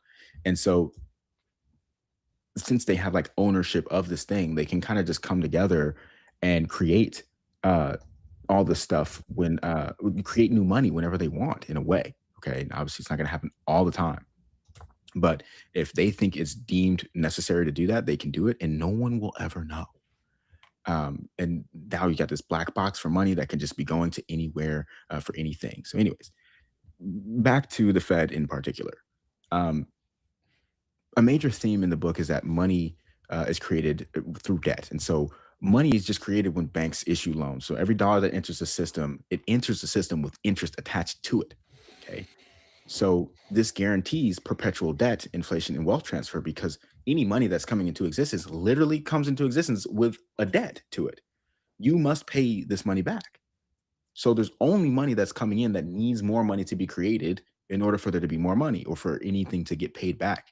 So that's another piece of, there was this tweet I saw earlier today or yesterday, and I brought it up earlier, where it says why we must have inflation. And this is one of the reasons, is because the only way to be able to pay back the interest on debt is for there to be new money in existence. So that perpetuates the need for inflation with this system. And so anyways, this inflation, he points out that this is a hidden tax. This is a deliberate policy tool. This is not an accident. This is a way to quietly confiscate wealth from savers. And this is a mechanism that's also used to fund wars and government expansion without explicitly taxing the people. Right? Because now when it's time to go to war, when we want to perpetuate this system, what do? We go ahead and we go out there and we print money. I was writing some content yesterday and I was like, do we finance wars with debt? Or do we finance debt with wars? Yeah. I was thinking about this too. Like if they try to like, I feel like how will they recruit people for like I feel like the military is going to have a problem globally all over the place. So like, how do you recruit, right? Back in the day, it was like football games, patriotism, all that shit. Then it was Call of Duty. How do you get the next generation to buy into that concept? Call of Duty is a good example. I mean, because the thing is this, do we actually need to recruit people anymore, Ben? There's machines can just do the wars. Yeah, man. Yeah, very true. Yeah, very true. And or, you just literally have kids playing COD. Like there was some conspiracy back in the day where like you find the most cracked kid with the highest KD, you give him the simulator. Exactly. Sorry, go ahead. So there was like some conspiracy back in the day where like, what if the government is taking, COD players' data and like using that to train AIs and stuff? You know what I mean? Like, I don't know.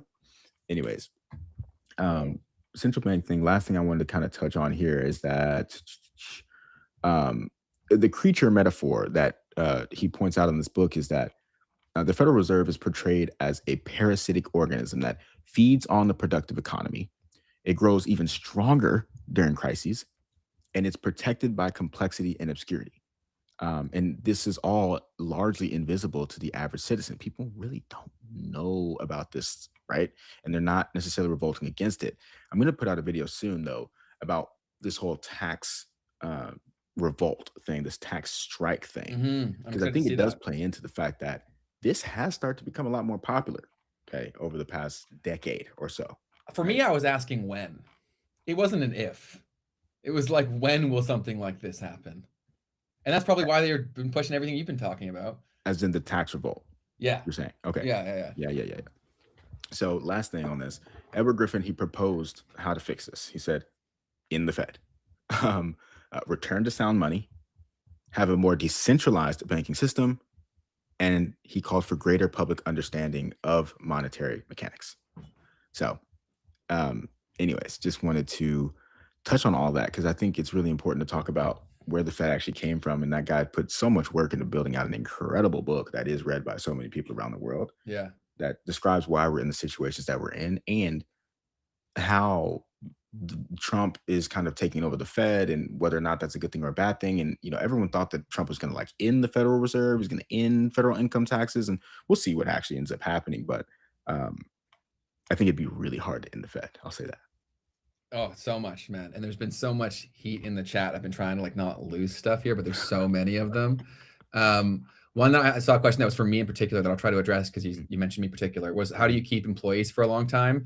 I think it's going to become increasingly more difficult over time, but the same has always been true. If you want someone to stick around, you got to give them something they can't get somewhere else. Right. And so that comes down to understanding them. What do they care about? It's not always money. Sometimes it might just be opportunity or leverage, right? Like the more leverage that you build for yourself, it may be a huge luxury to work for you. Go like a flex. You know what I'm saying? And especially if you as long as you compensate them fairly, then why would they leave? And so but getting there is the hard part. Like you have to have enough leverage for where someone will stick around, especially when you're small, because like how I was able to keep someone around is that like the guy who I was referring to, I had for 4 years, he was definitely underpaid for the market because I didn't have the money to pay him more, but he believed in the mission and the quality of life that I brought him long enough where he stayed around. Right. So you got to get creative. You got to care about the people. It's not an easy thing to do. Money can make it easier, but it's definitely not a silver bullet. Love it. Yeah, definitely not. Let's see, because what ends up happening if you try to just use money, you'll have a bunch of leeches, people that really aren't actually pushing. They don't actually care. The same way. Yeah. Impressed Me said no respawn though. Yeah. Talking about the COD situation. Yeah, exactly. Well, just think with that from a thought experiment, we really have become desensitized to violence in a big way. And it's so normal. If you don't have an emotional attachment to the thing, just kill them. And you also have trained them that they'll come back to life. Right. And then I think about that with the like adult entertainment industry too. I remember how big of a deal it was to find a boob in a movie or something like that. Like it was such a big thing, right? Now it's almost hard not to see that stuff. If you use the internet, you use social media, it's almost hard not to see some sort of like sexualized stuff. Interesting. What's up? No, I think you're right. I think it also leads to a lot of objectifying that happens too, right? Yeah, there's a lot of stuff with all of this, man. Oh man, the training of our minds through these technologies is not something to write off. No. Let's see. That's also, guys, when you guys are in this chat though, it gets like you become part of the problem when you adopt like us versus them mentality, right? Where like you think you're elitist because like we're using a saying woke up. Like you're not a good person if you shame someone for genuine ignorance. Yeah, let's leave that behind in 2025. Seriously, like I want it to be like I don't believe in shame culture. I believe in education culture, right? And that's also the point that I want to make. Actually, I'm glad I remembered this. Was that in our comments too? I'll see this where there'll be the but actually guys. Like there'll be the guys who come in and just like they act like they're trying to educate, but they're a huge a-hole. And it's like if your goal was actually to educate, you would do this in a nicer way. Absolutely, man. And that's what we're here for. And I know a lot of you guys in the chat are also here for that, right? Like let's actually learn together and get better. So yes, totally. My goodness. Okay, I wanted to go over some memes, but then also, Ben, you have a couple of announcements that I know you wanted to make. So let's do that real quick. Yeah, so we don't forget. Okay, so a few things while everyone's here. We are available on both Spotify and Apple Podcasts. And those algorithms for distribution are purely based on consumption and then ratings. And so even if you like watching all the content here, it would mean the world to us and it's free to you to go over to Spotify and Apple Podcasts ideally, or just pick your favorite and leave us a 5-star review. I believe with podcasts, with Spotify, you will have to listen to a certain amount before you can, but that metric matters so much for the distribution of those platforms because their content distribution algorithms are very primitive. So they go through a few indicators. That's really all they have. So ratings are really, really important. So Spotify, Apple Podcasts, links are down below. A 5-star rating would make you my favorite person. That was the first one. And then I also got to give love to Chihuahuas. So I roasted Chihuahuas in a previous episode because my experience with them had been purely yappy. I was like, blah, blah, blah, who would pick that dog? And I was mistaken. I met a really cool Chihuahua in the elevator yesterday. Quiet as a church mouse, super friendly, very curious. I saw the appeal. So I wanted to apologize publicly to Chihuahuas. And then we also got an amazing comment here that I'm going to try to find. Because like this thing was crazy, and I want to give him a shout out for the effort that he put into this, because like this just speaks to the quality of people that are watching our content, which was the whole point in general. Like it makes me so excited to see that there's actually thought going into all of these things. So let me try to share my screen. Again, this is tech, so I'm going to butcher this, but let's try together. And by the way, everybody, go for it. This is by far the most people that we've had on a live stream. We're at 178. I've seen us at 180 people in the live stream. Hit the like button for us, and make sure that if you haven't already, that you subscribe and also turn on the notification bell, because on this channel, we only give you live streams. So you're never going to get spammed with notifications. It's only going to be for when we go live. And It makes sense because you want to be here live, right? Totally. 100%. 100%. Well, very well said. And that's a point that we're going to mention again and again, because I know when something's said in passing, it doesn't really sink in. But when you see the comparison to all the other channels out there, you'll understand why we did this. So yeah, great point. And well said, Keith, as always. So here's the comment that I was referring to by John. Super well said. I won't read the entire thing. I'll read a few bits. So like he basically went through almost every point we made in the conversation and provided like a well-written, well thought out, either rebuttal, agreement, or disagreement through all of it. And so I just wanted to give you a massive shout out, John. I think if people made comment sections like this, social media already becomes a way better place to be, right? Because most of the time, why are people, they get this like negative addiction to social media because they'll like rage bait in the comments, they fight with each other. And so people think that they'll only become addicted to something. Let me rephrase that. People don't understand how an addiction is formed, right? And so they can't conceive that they become addicted to something that's bad for them, like this, or how bad for them something like this can be, right? So this is an example of a really good comment that I want to highlight, because we want to celebrate good social media behavior, so you see that there is actually an option from that. Love it, dude. Absolutely. Thank you so much for the comments and the love that you guys show us in the chat, in the live, and also when you guys go back and watch and have some time to think about some of the things that we discuss and whatnot, and give it a rewatch. So we always appreciate that as well. Big time. And shout out to the people who can't make it with us live. I know that some people will perpetually not be able to catch us live. So shout out to you as well. Yeah, totally. You guys mean the world to us as well. And we can keep the conversation going on. And I also brought this up to show you that we do see them, right? And so we will, we've done this multiple times where we'll shout out great comments in future episodes. So you still can be part of the community without being able to show up live. I understand we are in the middle of people's days. And so that's not a barrier to entry. The people in the replays are still just as loved. Maybe like 99% as loved. Let me get to some memes, because we've had an interesting trend happening over the past few days where people are saying, don't go to Grok's media section. Don't go to the photos on Grok. Okay, we won't do it with you here live. But there's a reason for it. And it's because there's this trend going on where people are saying, hey, Grok, can you put this in a bikini? Yeah, that's a big thing I'm seeing everywhere. It's going crazy right now. And this one is PG, so I figured I would share it so that we can also talk about the trend. So Grok put a bikini on the rocket, okay? Pretty wild that it would do that. But the thing is that it's doing this for humans, okay? And there's a big discussion happening around this on like, is this moral? Is this legal? Is this right? Because you've got all these young women and even guys, don't get me wrong, they're doing it to guys too. And it's like you've created these bikini photos that don't actually exist. And it's just a wild thing. I don't like seeing this. Yeah, I've been seeing it everywhere. I don't like any of it, to be honest. And I saw this one guy who made a post about AI and how basically like all of our options are like basically what is the outcome that we're getting for the consumer, right? When you think about it, they're all bad for us. Like none of us win from the expansion of this for the most part at a mass scale. But yeah, I'm not a huge fan of it. Word, man. Yeah. I saw some people saying, oh, well, if they ban this, then they're going to ban all creativity and stuff like that. And I was just like, I don't know about that one, man. I don't know. When they were more strict with nudity and like pornographic content, there was still a lot of creative things being made.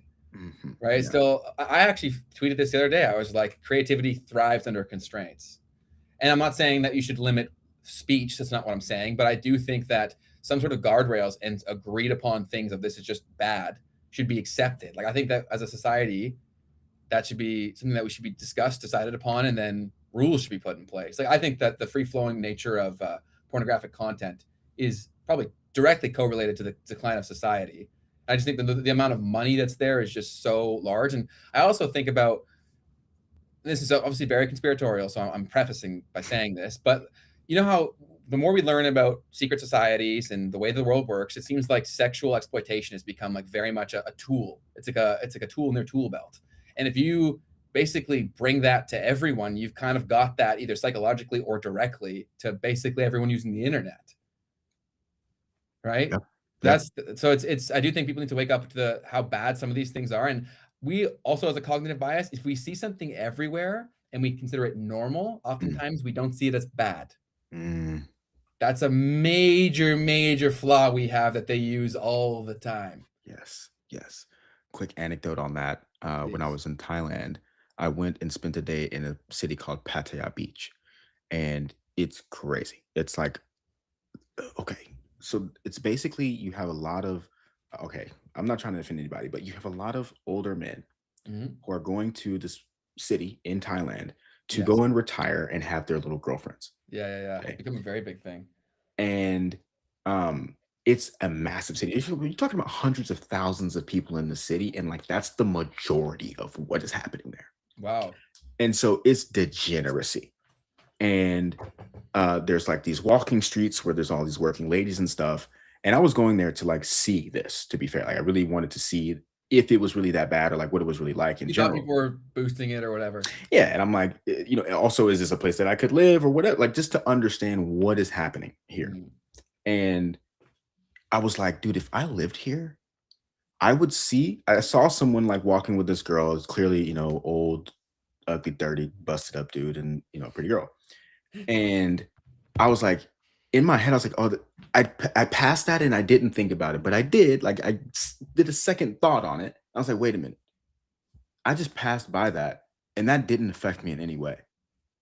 And I could never live in a place where I'm just going to be desensitized to that kind of behavior because that's going to mess with my brain. It's going to change me a lot. So I just wanted to kind of give a quick anecdote on just thinking about like that's a real thing in general. And now we have the internet where all different types of behaviors are just being normalized. And that changes the way that you look at your fellow human, your neighbors, and how you move and act throughout the world. I think that practice that you did there is worth being done by every person in their home country too. Like what are equivalents to that you're seeing every single day, right? I also think this year can benefit a lot from people having conviction in what they know is right? Like I think that just because something is normalized doesn't necessarily mean that it's good or normal, right? So I think that's amazing that you saw that as something that you didn't align with and you made that conscious decision to go explore and make that decision. But I think most people are just running through the game on autopilot, right? And we're all guilty of this. I'm not saying I'm not. I'm 100% just as guilty as everyone out there, if not more, right? But it's something that first becoming aware is really important to then have conversations. And then the more that you're aware of it, you can spot where people are really unaware or what kind of emotional attachment has been created through media or deliberate exposure to things that has given them the opinion that they have. So then you can figure out the only way to like bridge the conversation. Most conversations are hard to be had because there's gaps of information across the board, and a lot of it's done deliberately. Because if people can't talk, then we can't get to a good solution. And maybe I've mentioned this in the pod before, but I think I tweeted it. Like it's really, really funny how we've been taught since we were like children that the things you shouldn't talk about is money, religion, and politics. That's so freaking stupid. Right. Right? They're teaching you to not talk about the things that govern your entire existence. Big facts, man. Super silly. One other meme that I did want to share with everyone, and I thought it was kind of funny because also today I kept seeing a bunch of people posting about like, here's what my company did this year, and here's all the things that we accomplished this year. And this guy said, nah, even the oven. For the 2025 Wrapped. That's meme. awesome. What'd you put through the oven this year? Did you share your music Wrapped here? Because you've got really good taste in music. Do you feel comfortable sharing that or no? Oh, I'd love to share it. I would love to share my music Wrapped. Because people don't know that Keith's an artist, bro. We're gonna have to give people more of the Keith D. What did you have when you were making music consistently? Did you go by Keith D, or what was your artist name? KD Beats. KD Beats. Okay, thank you. Now I have that. I'm going looking. Yeah, you guys can find some of my old stuff out there, but just know that it's old. I've been cooking all right since then. Do you have a course? A course. Someone named you won't be able to Beats? find it because you wouldn't know how to spell it, and that's why I got you still. I got y'all for now. But how am I gonna do this? What was I gonna say? Oh, my Wrapped. Yes. Can I even still see my Wrapped? You posted a screenshot on Instagram, so the fastest route may be going to your stories. Yeah. And so the thing that we brought up about this on the show too, and I posted this after that, was how like there's this genius of Spotify Wrapped and all these Wrapped things because it allows you to share something about yourself, right? And people love themselves. So yeah, of course, I'm super excited to share my Spotify Wrapped. On that note, as a tip to take away, start saying people's names way more. Like when you Where did that come from? Oh, okay, gotcha. Yeah, like the whole thoughts. If you can say their people's favorite words, they're instantly gonna start liking you. It also helps you remember their names. As someone who's really bad at remembering names, like I am, I try to say the person's name as many times as I can without sounding like a psycho. That's a good point. That's a very good point. All right, so do you have it? I'll go ahead. I'll just put it up here, I guess is the best way for me to do it. So my top songs, you guys, if y'all know any of this stuff, I'm going to be very, very delighted, but I highly doubt you will. One of them is a song called Hollywood by Peso Pluma. The second one is a song called Bruce Wayne by Peso Pluma. Okay, these are songs that are in Spanish. This is Mexican music. How'd you find that guy? Well, this guy's like global now. Super like big? Yeah, at this point they're massive. There's Oscar Maidon with Amigos No, and then Asquerosamente Rico, and then we have Así Lo Quiso Dios by Esteban Armado. So these are all Spanish songs for the Why top so much 5 Spanish? songs. Why so much Spanish influence? Sorry to cut you off. Bro, I actually only started listening to like these corridos, is the style of music, a year and a half ago. Wow. But I've listened to reggaeton since I lived in Miami, basically. So 2017. But my favorite artist, okay, is Fox Stevenson. It was my top artist was Fox Stevenson, which is drum and bass electronic music. People are about to see that this is who you got a whole different aspect of Keith with this one. And I'm so happy to share that with you guys. And then Peso Pluma, Oscar Maidon, Jay Wheeler, and then Eladio Carrion. So all the rest of those are Spanish speaking artists.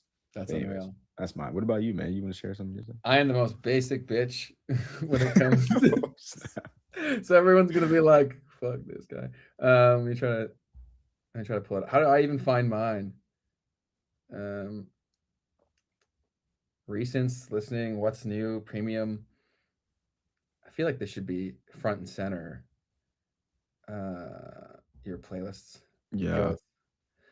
I can't find it. And you guys, trust me, you guys wouldn't care that much.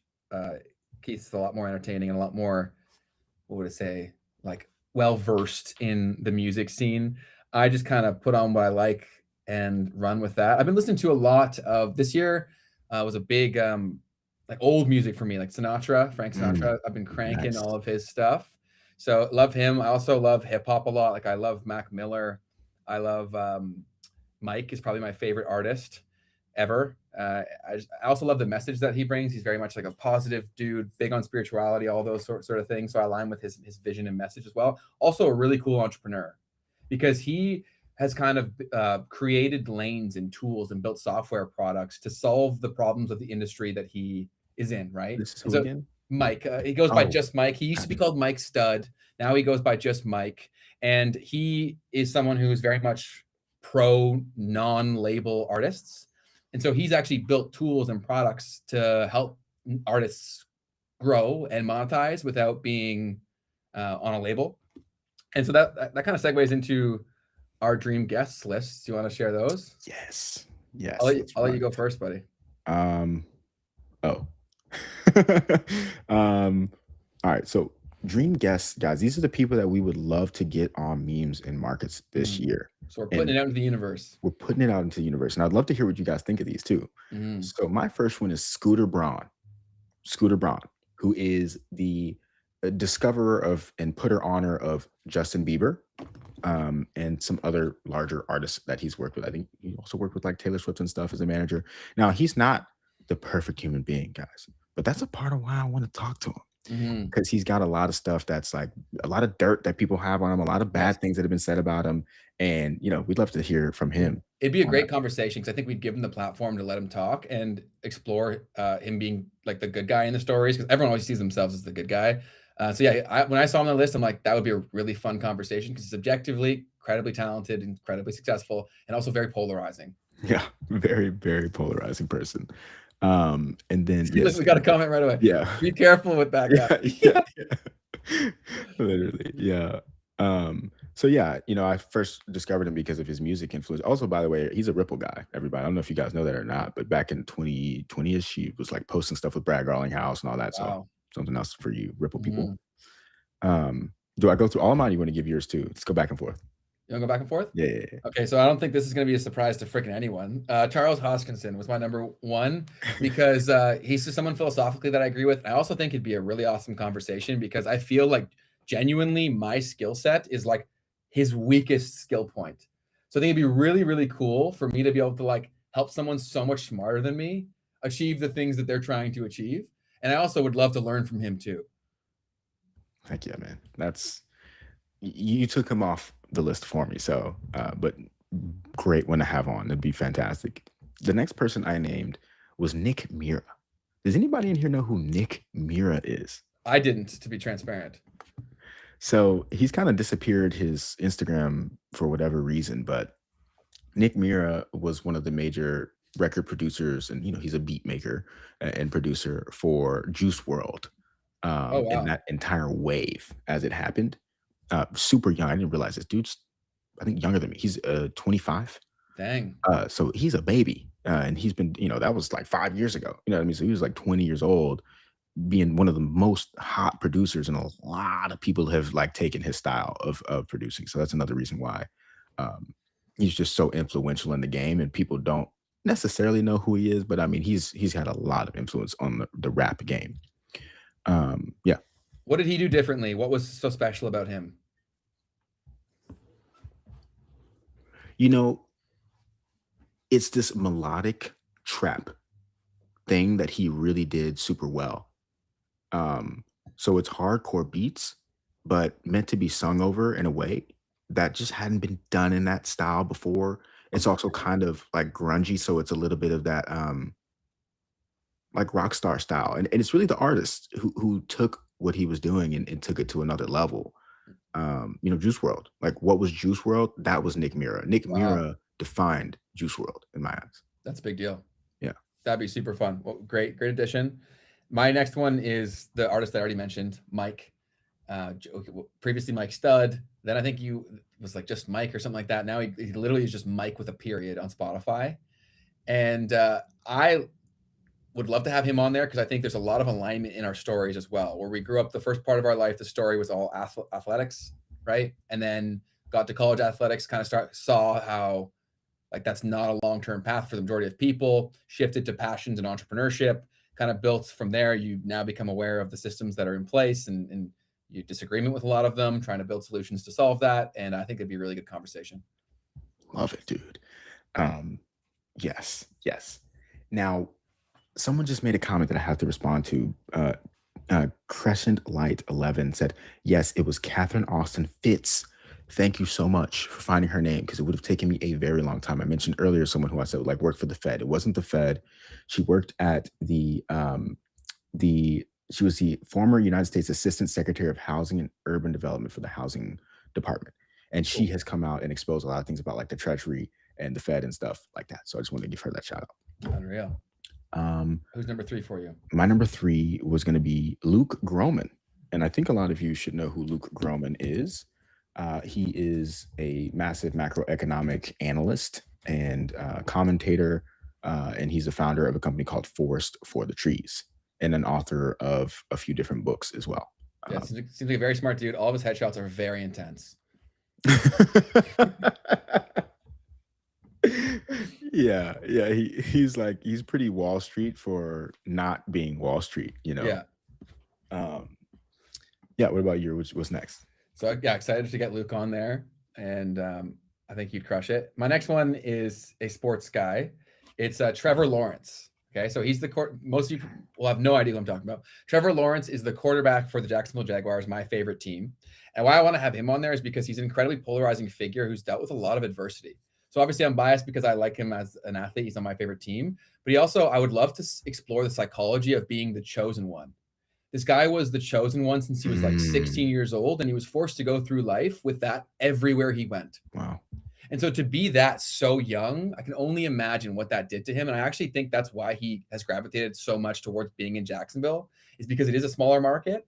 And he probably gets less attention now than he has when he was like 16 so growing true. up in Georgia, right? Right. So I would love to talk about that because I don't think he gets asked about that very much.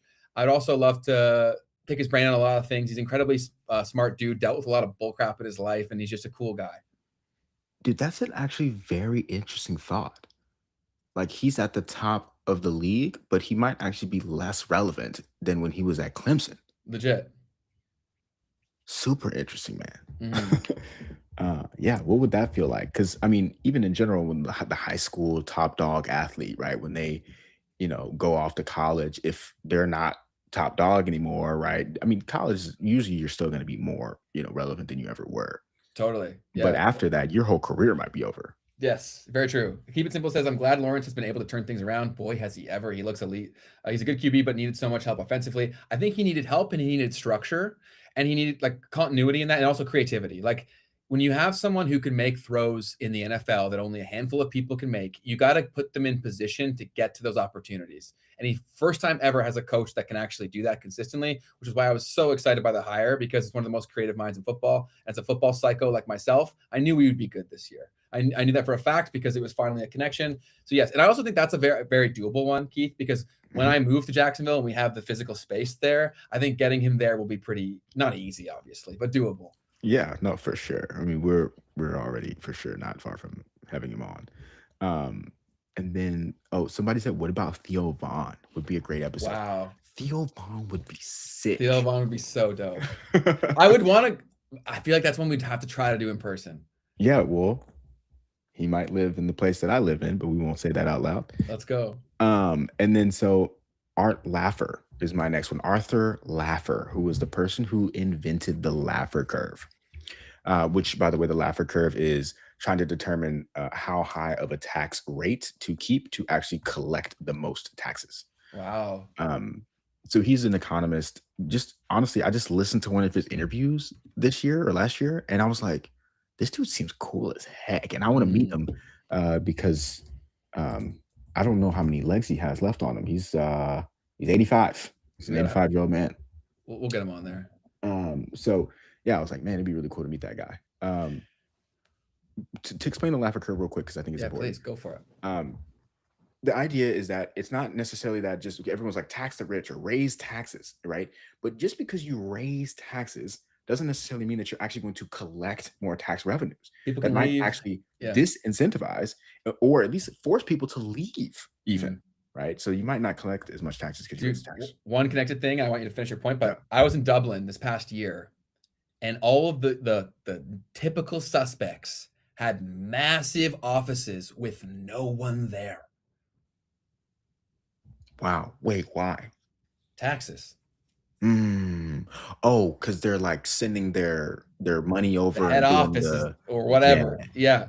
Dude, it was crazy. And it was so dystopian. I'm sitting there waiting for the bus with my girlfriend to go to the next spot where we went to Northern Ireland, because that's where my family lineage is from. So we went and explored where my history was from. It's a tiny little town. It was such a trippy experience being in County Tyrone in Ireland, because everyone knew everyone and we were like not part of it. So we walked into McDonald's and everyone was like staring at us. It was like that kind of small vibe.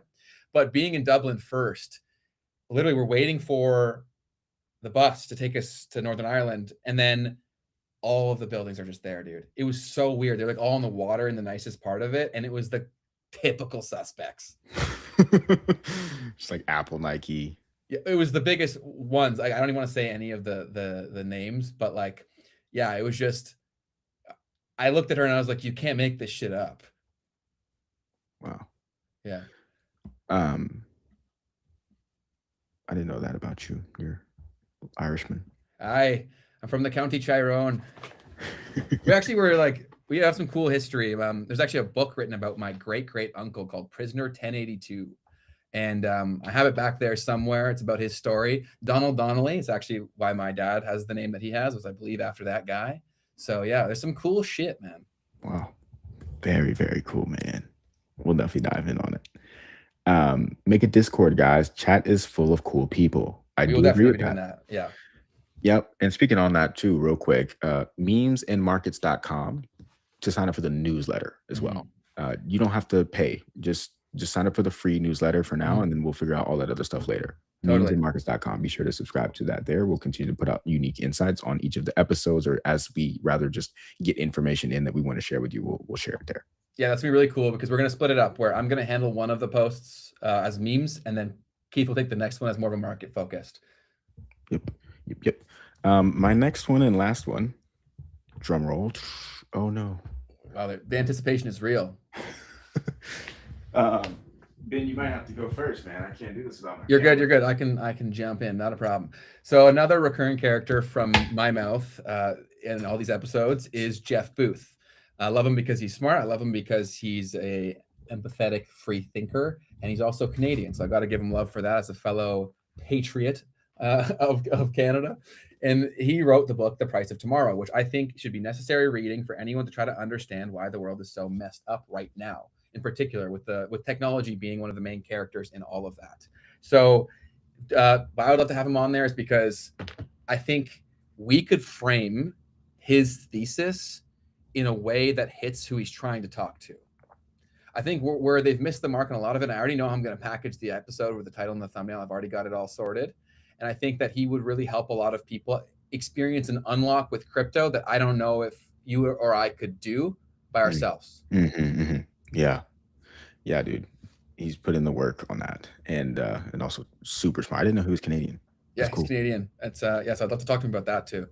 There was this one podcast that Ben sent me, guys, and I think the whole reason he sent me this 1.5 hour long podcast was because this guy in there said Canadians always downplay their talent. I think he was trying to send me a message on that. About me? Yeah. No. You know what I'm talking about? The podcast you sent me? I don't even remember. The marketing one. The guy that was going in for 1.5 hours on marketing was really, really good. But I still think the whole point you sent that to me was because that guy said that Canadians are always downplaying their talent. You guys got to give yourself more props. Yeah, I don't know. Well, we do all leave. I will say that. Most of our best people, they leave. Yeah. My final one, drum roll. I must have gone twice in a row, by the way, because you still have another one. I wasn't going to say anything, but you did. Oh, man. Myron Golden. Myron Golden is my final. Cool, man. And, why? Yeah, just because he's got this like spiritual take on money and stuff. And I just think that's a cool thing to bring into the conversation, especially for anyone who's Christian. He's very Christian. But I love that. Like, I love the way that he's able to separate and work with religion at the same time to talk about how to be successful, and even with finances and like money and stuff. So it's a really cool thing that he's done where you don't have to be a Christian to still understand the values of what the Bible teaches and how you can use that to live a better life. Definitely. So anyways. Yeah, no, I think he'd be a great episode. Again, I think we'll get at least 2 or 3 of these people on this year. I think that's very doable, at least. And for him, go ahead. You got a point? Sir Night, tell us why, but then keep going. Sorry, Ben. Yeah, you're good. No worries at all. what I was going to say was on him. He's a very polarizing figure too. Like a lot of people have very strong opinions on him, I'd say, on social media. Like I've seen a lot of his short form stuff, and the comments are always so funny. Like I've seen a lot of like king of stuff that never happened or stuff like that, because people are very negative. You know what I mean? And Interesting. if you read through his comments, because he's a lot like us, man. Like, I'd say he's an optimist through and through, and he believes in the power of like positive thinking and the clarity in what you want, right? I think that really rubs people the wrong way. If you're confident, there's nothing more annoying to someone who's insecure than someone who's confident. Like if you'll notice that someone hates everybody, it's because they're chronically insecure. Like if you have friends who are like projecting confidence, but they hate everyone else, it's because they're really insecure. There's a person in my life who like everyone thinks he's super confident, and I'm like, he's the most insecure in the room, like 110%. But yeah, I think he'd be a great episode. Wealth of information, unapologetically himself, and just like positive. Yeah, I didn't realize how polarizing he is. I understand why he could be. Go read the comments. But yeah. It's also from a short-form audience too, right? I was just gonna say, like, that's Instagram too, where I wouldn't see that because I'm not one of those types of people. But exactly, yes, 110%. I'm going off of that because I always, when I see content, I typically go try to capture the sentiment from the comment section, and so that's where I'm going with that. But great list, phenomenal list. If anybody's watching this and you have connections, the world's pretty small, so definitely let us know. We'd love to get there.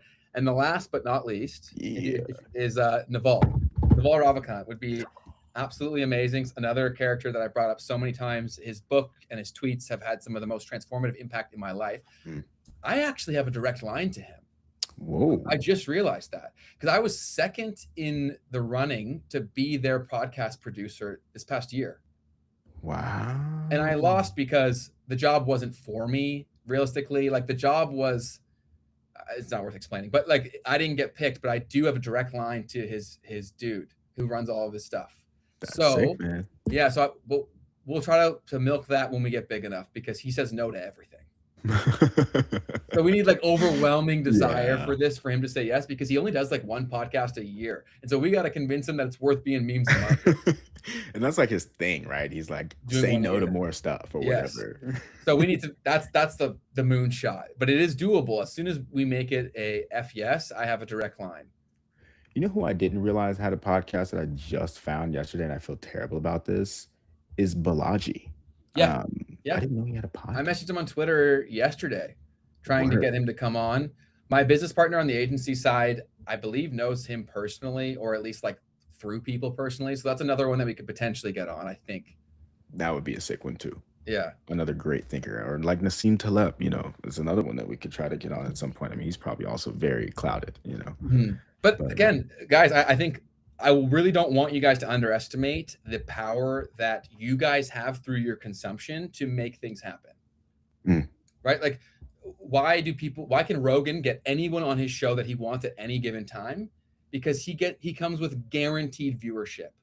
When we can do that, the world opens up, because they understand that like people have their own message and their own reason why they're talking in general. And so there's barriers to entry for like the more conviction they have in their statement and like how successful they are with it. So we have to create that to make it make sense. Oh, I'm seeing some comments about what he said something about the Myron Golden said something about the 401ks, or he like told someone to sell their 401ks to buy his program. That's a lot of shit that I saw too. That's interesting. That's interesting. Yeah. I mean, that's wild. That's definitely wild. I don't think it's misaligned with his content though, to be fair. No. I think that's the most important part. Yeah, because he's Rogan. Yeah, but Rogan is Rogan because of the influence that he created. Right? Like you're only saying because he's Rogan because of the things that we're referring to here, right? Of the leverage that he has. And also he seems like a really great dude. I've been a fan of Rogan's podcast because he's just genuinely curious. I think he also triggers people because he is so curious. And if you're not a curious person, people really gain comfort in attaching to like very specific opinions. One of my favorite things about Keith is the fact that he literally says out loud, I have very few opinions, right? Because when you attach yourself to any of them, you become pretty easy to predict and also move. Very real. I appreciate those words. I'll keep that in my mind. Guys, when you tell people the things that you appreciate about them, like when we pulled up the comments and stuff, It encourages more of it, and it encourages you to think more deeply about these things. Sorry, thank you for that. Of course, I buddy, of course. appreciate that. But do you have anything else you want to chop it up on? No, there's just some comments, man. Danny Jones, the new generation of Rogan. Yeah, Danny Jones has really taken the what's the word? The baton for the more conspiratorial route in terms of UFOs, aliens, ancient scripture, ancient technology, all that stuff. Have you heard Danny Jones before? No. Danny He's a cool Jones. dude. He seems like a cool dude. I don't know. So I'm blowing smoke, but he seems like a cool dude. He's also very curious, and his show is incredibly successful. Danny Jones. I'm struggling to find Danny Jones. Is it a podcast? It is, yeah. The Danny Jones Show. I believe it's what it's called. They also have a bunch of clips channels too. What I'm super amped for, man, is to get to the point where I get the office for us with the in-person recording space, and we can customize that thing. Man, we should I want to build the set with like influence from your history and mine, and make like the set like a combination of those things. I think that'd be so cool. That'd be sick for sure. Like music influence, sports influence. Like, I think that'd be so cool. That'd be sick for sure.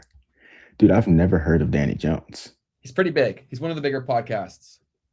He's massive. Yeah, he's huge, and everybody knows it. Besides Keith. Yeah. Well, thanks for that, guys. Yeah. I always find that fascinating too. Like, yes, you can be at millions of subscribers and people have no idea who you are. Like, I'm thinking about like Clear Value Tax, for instance. But you know what? Why that is, dude? It's because Rogan is the only one, when you get to that level of influence, where he breaks niches.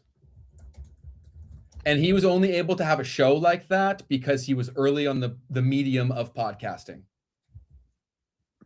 Yes. True. Very true. So Very that's true. also what we're trying to create here. Obviously, pie in the sky, big dreams here. But with this kind of show in a live stream format, I think we have that kind of opportunity here. Yeah. Yep. Obviously, a lot of work to do. But like best case scenario. Yeah, Diary of a CEO is a very good show too. But what I do think that we can have as actually like a benefit is that show is like hyper optimized. Mm-hmm. And I think with that, you will get consistent viewership, but the relationship is transactional, right? Meaning people will only, like the Joe Rogan's fans watch every episode. Diary of a CEO fans watch the episodes that they want. Mm-hmm. It's different. Mm-hmm. Very true. Especially when it's hard for there to be like the underlying theme other than learning, right? Which is fine. I think that's good. Mm-hmm. For us, I feel like we have this underlying theme of like, why are we here? This is also a really good point too, where although Trump's been, sorry, not Trump. I was thinking politics and then I thought of Trump. That's scary. But Joe, he never boxed himself in politically, right? Like the left loves to label him as this right-wing, which is extremist. Crazy. And that's something that is frustrating to me, is that just genuine curiosity is seen as like being right-wing extreme. I don't know. Yeah. I don't like that personally. Like, I think that we should always be curious and skeptical. I think that's a very healthy thing. And he's even said on his show like that he doesn't really prescribe to left or right. I had no idea until I was talking to someone who's very far left, that he was seen that way. I was like, wait, what? Like, he's not political at all. Mm-hmm. But super fascinating. Yeah, see, this is my entire point. We actually had this conversation. I said, yes, I picked the ones to watch from Jack Neal and Diary. I literally, I said that. Yeah. Yeah, that's exactly who the other person would be, is Jack Neal. Yeah, he's a beast too. Super smart guy. Yeah, these guys are crushing. Like, obviously. Yes. Yeah, nothing that I'm saying at all is meant to be like a slight. These guys are way more successful than I am. They're absolutely crushing it. But like, they're the guys in the front of the camera. My job for a very long time was the guy behind the camera growing shows like this. So I understand like the mechanisms that brought them the leverage and the audience that they now have. And I want to go ahead and put this on record too, just so that everyone sees it now. It's January 1st, 2026. Watch how many of your favorite podcasters start doing live streams. Mm-hmm. And watch how many of them try to open up and be a little bit more fun and conversational. Yes. Just watch it. It'll happen in a very big way out of necessity. One kind of client of mine, I like basically tried to pitch them this show when I was working with them. And because they're super successful and they're also super rich, they just shot down every idea that I had. And then I was like, bet. I'll just go do it. Do you know what I'm saying? And we'll probably have them on at some point. Yeah. And I think that'll be a really fun conversation because they're amazing dudes. They're incredibly successful, really likable, but they're so successful that actually becomes a con at certain points, right? Because you're not willing to do the things that are necessary. Yep. Yeah, man. Super exciting. And for you all that are here right now, we got 136 people with us chilling. Last stream we had around some similar numbers, but definitely not as high as we had today. We got like 180 today.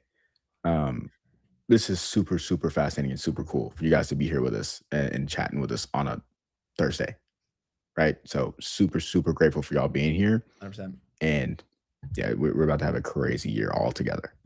Totally. Awesome. Well, do you have anything else then, or do you want to wrap it up here? It's been pretty long already. Nah, man, I think we got it all off of our chest today. Cool. Well, thank you guys again. We really appreciate y'all. We'll be back next Tuesday. I think we have the guest scheduled, right? Yeah, actually, we have the guest that we were supposed to have this week. Yes. So that will be the housing market update and really markets in general. He really studies this stuff quite deeply. And so fingers crossed that nothing comes up. But as long as that is the case, then we will be live on Tuesday at 12 p.m. EST to chop it up with him. Yeah, great call. This is the guy here. Zachary. Check him out. Zachary Law. Very smart dude, incredibly passionate. I'm hopeful that we get him on, and I think it'll be a really fun conversation. Like he's out there in a good way, and I think it'll be really, really good.